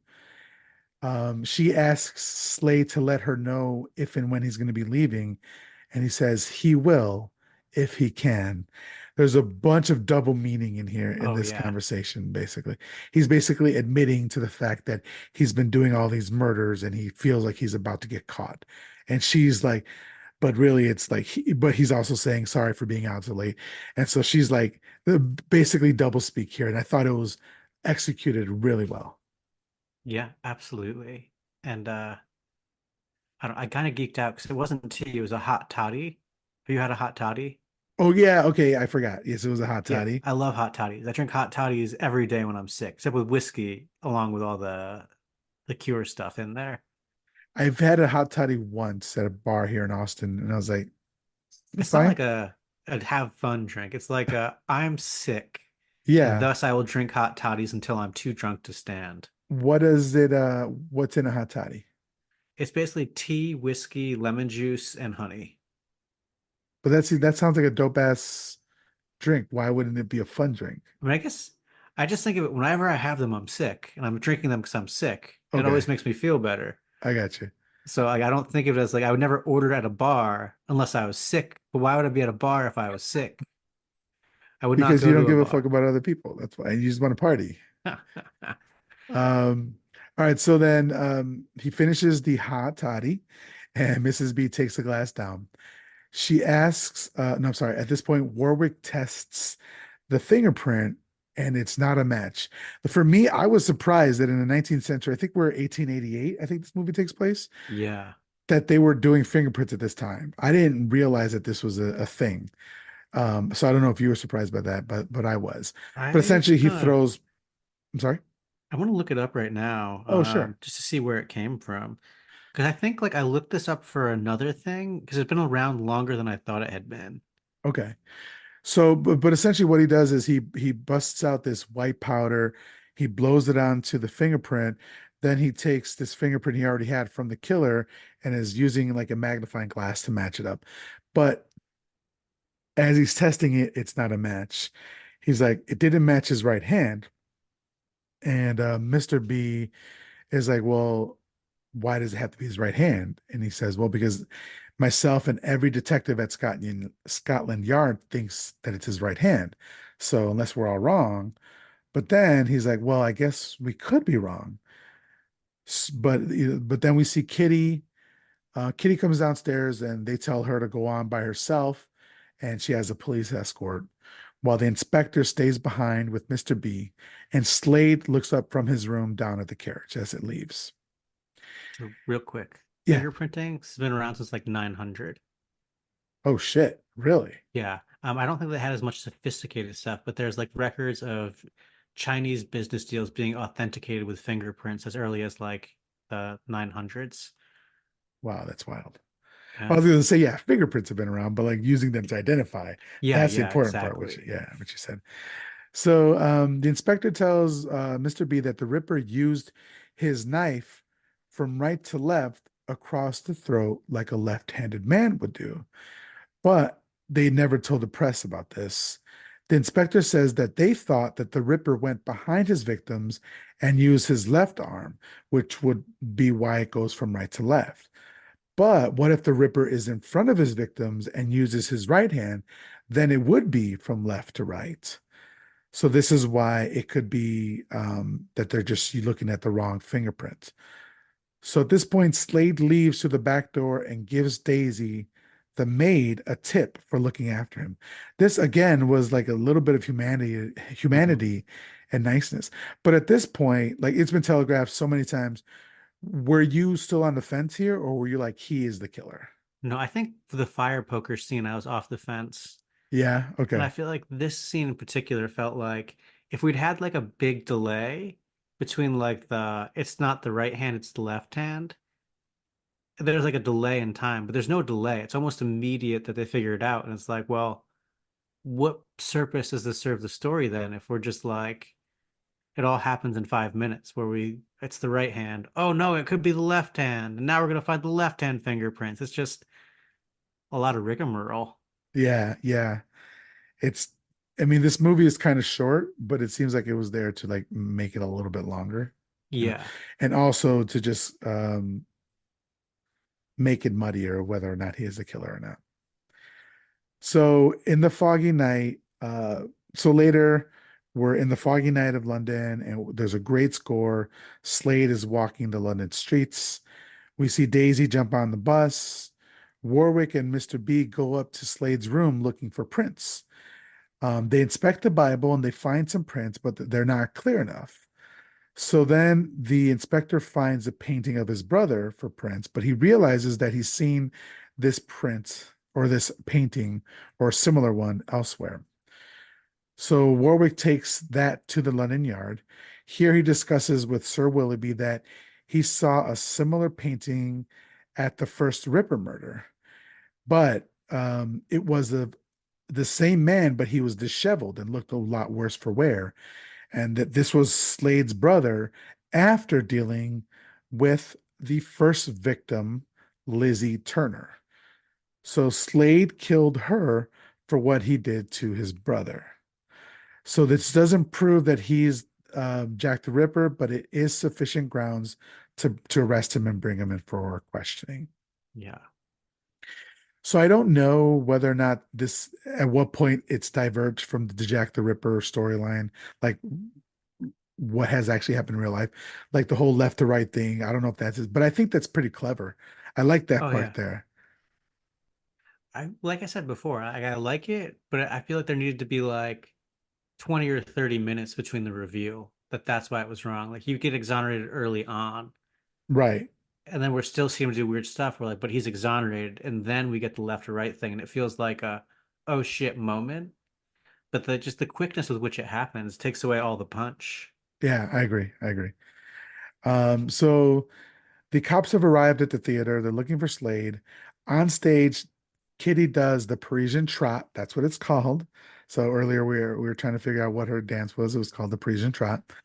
And Slade is in the audience, staring uncomfortably at Kitty. The cops are searching the audience for Slade.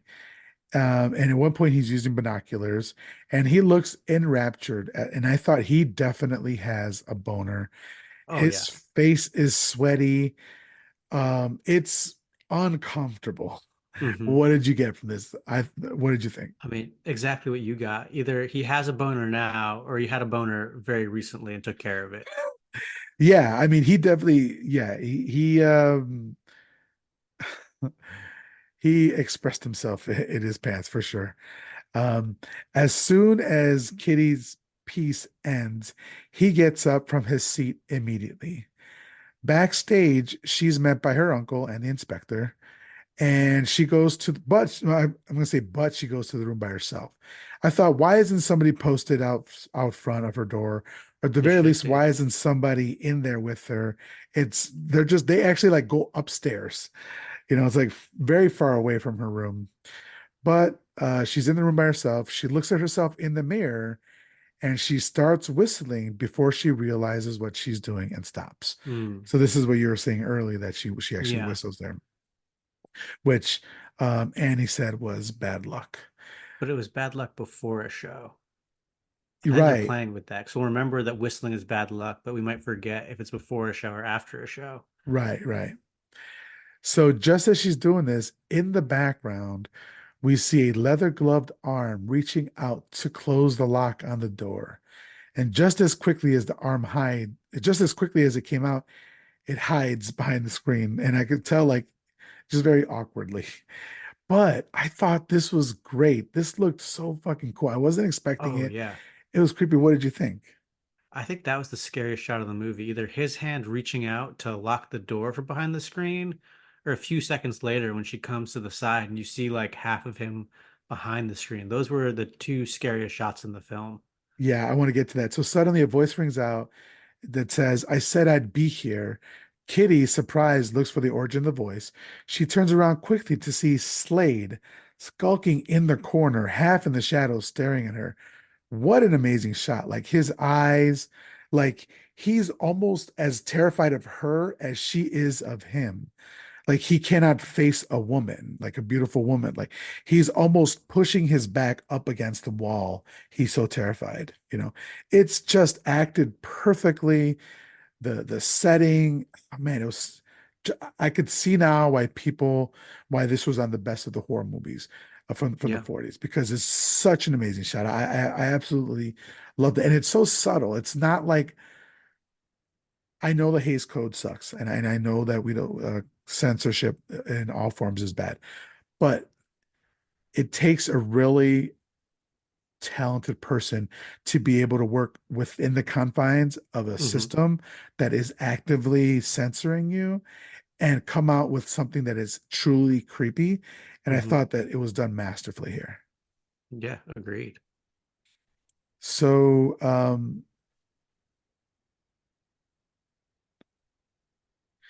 confused and a bit scared, Kitty says, um, no, I'm sorry, I apologize. He says, I promised I would be here if I could. Confused and a bit scared, Kitty says, but the others are taking me home. He says, I'm not going home. I'm going away and I'm going to take you with me. She says, but I want to see the rest of the show and I'll have to change to wait outside. No, and tells him to wait outside. She moves to the door to let him out, but he blocks her escape path. He then compliments her, saying she's exquisite and more wonderful than anything he's ever known. She tries to get him to sit so she can change behind the screen, but again, he says no. She basically says, forget it, forget about changing, let's just go outside. Again, he says no. At this point, she is scared, as you know, Hmm. as she should be. He says, no, you know as well as I know that they're waiting outside to kill me. He then says, you corrupt and destroy men, as my brother was destroyed. But when the evil is cut out of a beautiful thing, then only the beauty remains. He then grabs her by he's at this point has grabbed her by the shoulders. She manages to coax his hands off of her neck, and she remembers the conversation that they had previously where he was saying the same kind of weird shit. And he asks if he did the same thing to his other victims. He says Solomon warned him against women like her. So I don't know if this is King Solomon from the Bible, because I know he was quoting a lot of Bibles, but I didn't Yeah. bother looking it up because fuck it. But or if his brother was named Solomon. I thought it had to be the Bible The Bible. reference. Okay. Yeah. At this point, he's grabbed her by the neck by one hand and is choking her. And she's still trying to rationalize it with him. She says, isn't it the life in something that makes it beautiful? If you take the life away, then he finishes her sentence.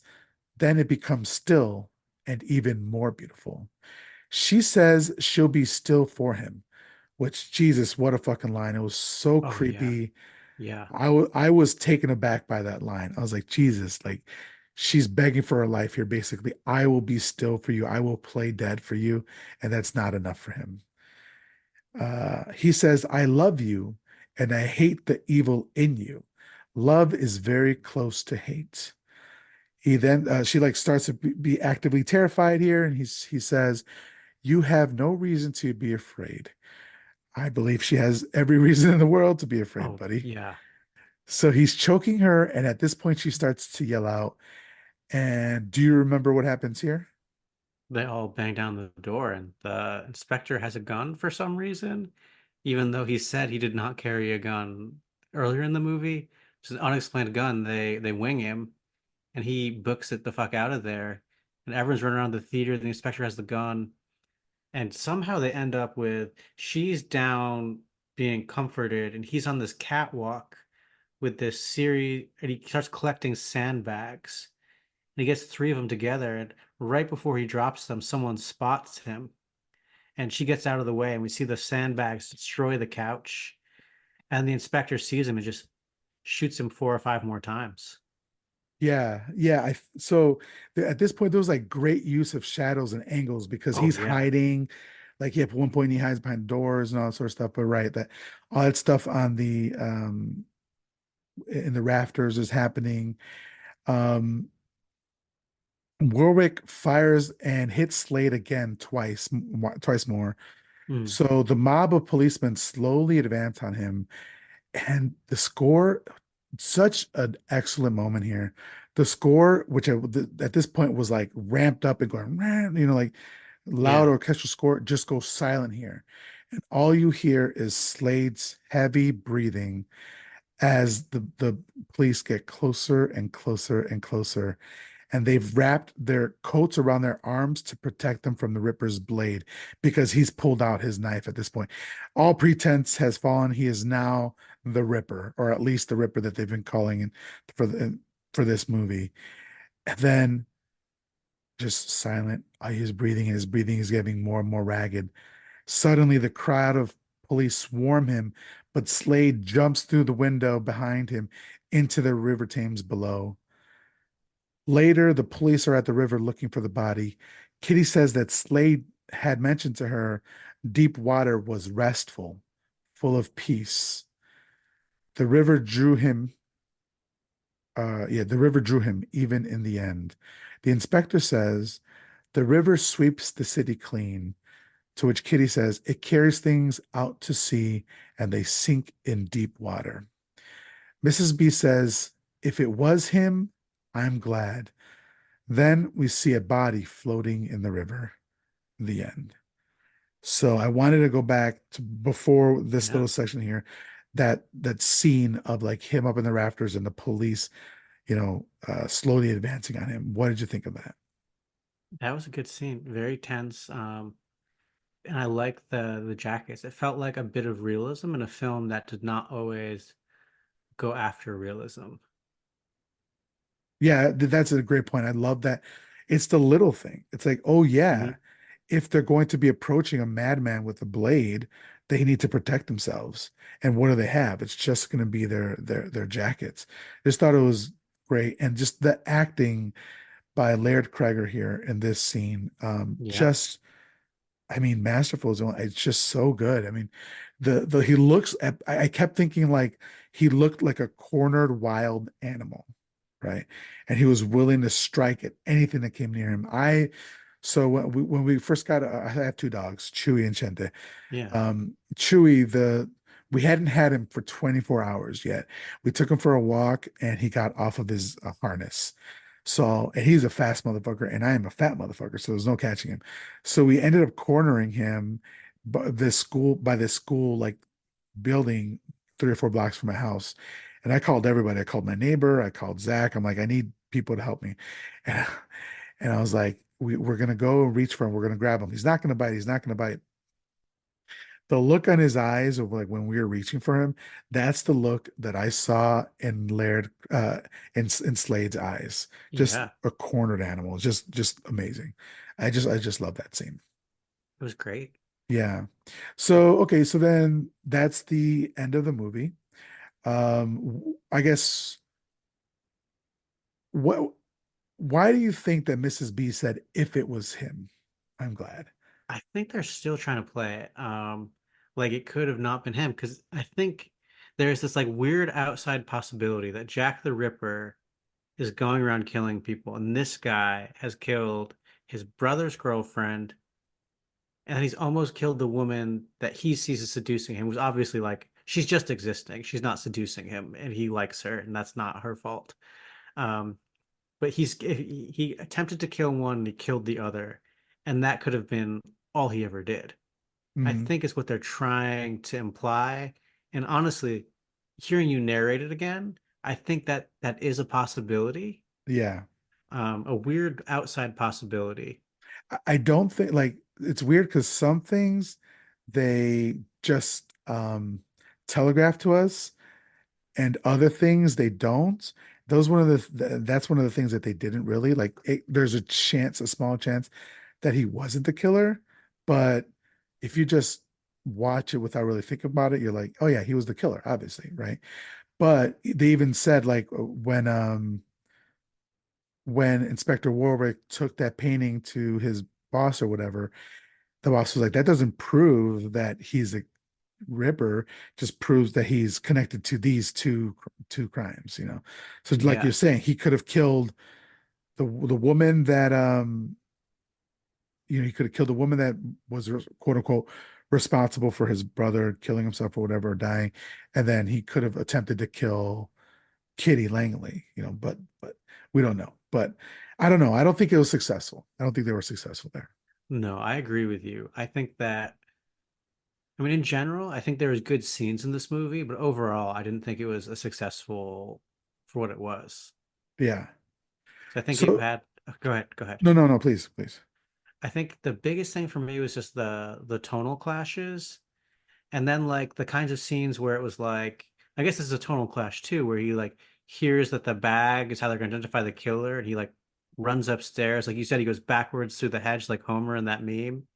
And then he runs upstairs and burns the bag immediately. And it's too goofy and cartoonish to play because they want to have this ambiguity. And I think the cartoonishness of the songs and the almost slapstick kind of evasions make it feel like it can't be ambiguous. It's too goofy.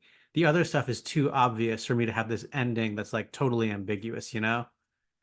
Right. So I guess we're kind of good. We can just go into it.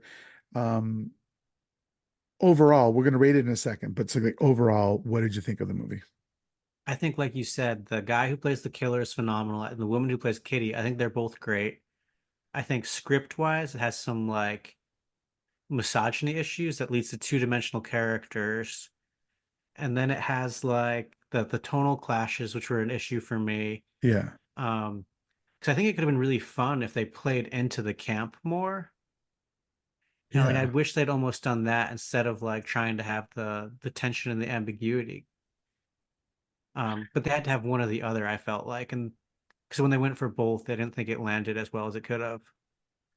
Yeah, I agree with you. There's a lot of great stuff here, a lot of stuff that I liked. Um, there was, like you said, the two-dimensional stuff that I didn't like. There was some of the unevenness that I didn't like, but I feel like the script, where the script was strong was the dialogue. Like some of the dialogue was really great, Oh like yeah, yeah. especially when he's spouting his creepy shit.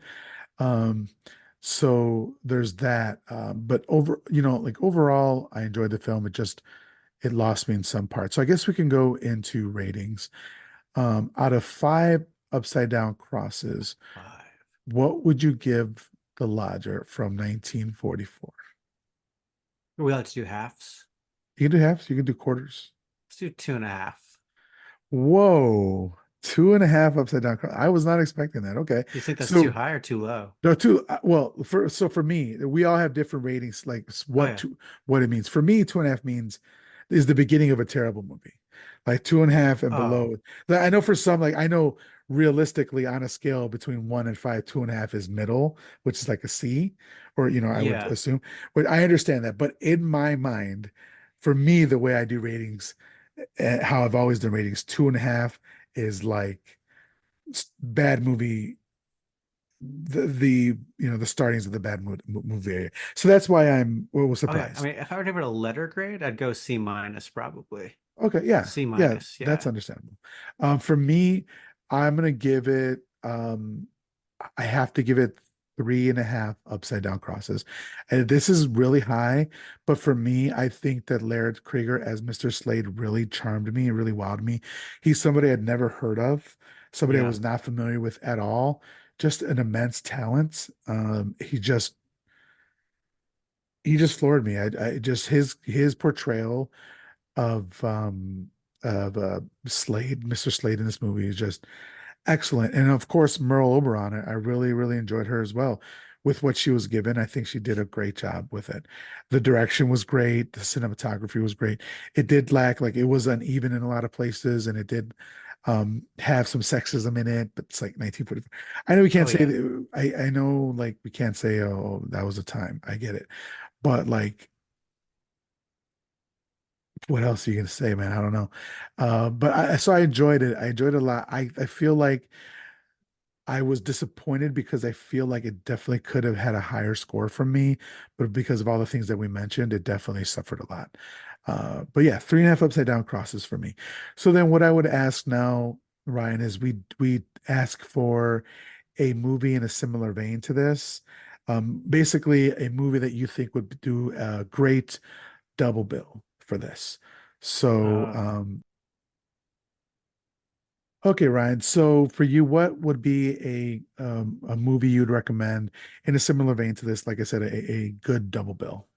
I think Let the Right One In would be a great one because we've got a lot of similarities, not on the surface, but the the family with the vampire, well, not family, but the vampire moving with a familiar next door to Oscar's family and the original Let the Right One In, I feel like is a very similar kind of plot, and we're trying to figure out if she is or is she not a vampire and all this stuff. But I think that's as similar as I can get, and I think they'd make a fun double feature. I definitely end with the Lodger because it's funnier. Because Let the Right One In does not leave you feeling good. Yeah, I yeah, think the exactly. Lodger kind of does. Let the Right One In is a great movie, and I like the American version as well. It wasn't one of those instances where I didn't like the American remake. I thought the American remake did its own thing pretty well. But for me, my recommendation is going to be Maniac from 1980, and it's directed by William Lustig, an amazing director, and the starring Joe Spinell as Frank Zito. And it's basically a psychopathic man goes on a killing and mutilation spree in New York City. So I think it was, if I'm remembering correctly, it was Jack the Ripper, but in New York, set in the 1980s. But the way that Joe Spinell um, acts the character, I believe the character's name Frank, yeah, Frank Zito, very, very similar to how Laird Kreger portrays Slade in this movie. So I think it would be a really great double bill for that. So Ryan, that's the end of the show. I wanted to thank you for coming on. If you could once again let everybody know how they could follow you, how they could support your work, all that stuff. Thanks for having me. I'm on Twitter and Blue Sky as at RyanB4890. You can get Saints Blood from me directly or from Amazon or from wherever else. My publisher just opened a online bookstore called Howl and Buzz Books. And you can find out more about me at ryancbradley.com, where I have links to my Patreon and everything like that. Yeah. And also check out Horror Hangover with me and Cass Clark. When do the episodes come out? We put them out the last week of the month. Okay, cool. All right. Well, everybody, go follow Ryan, go support his work. His work is really funny. Saints Blood is great. Thank you, Ryan, so much. I have a blast every time you come on here, and I'd love to have you back on.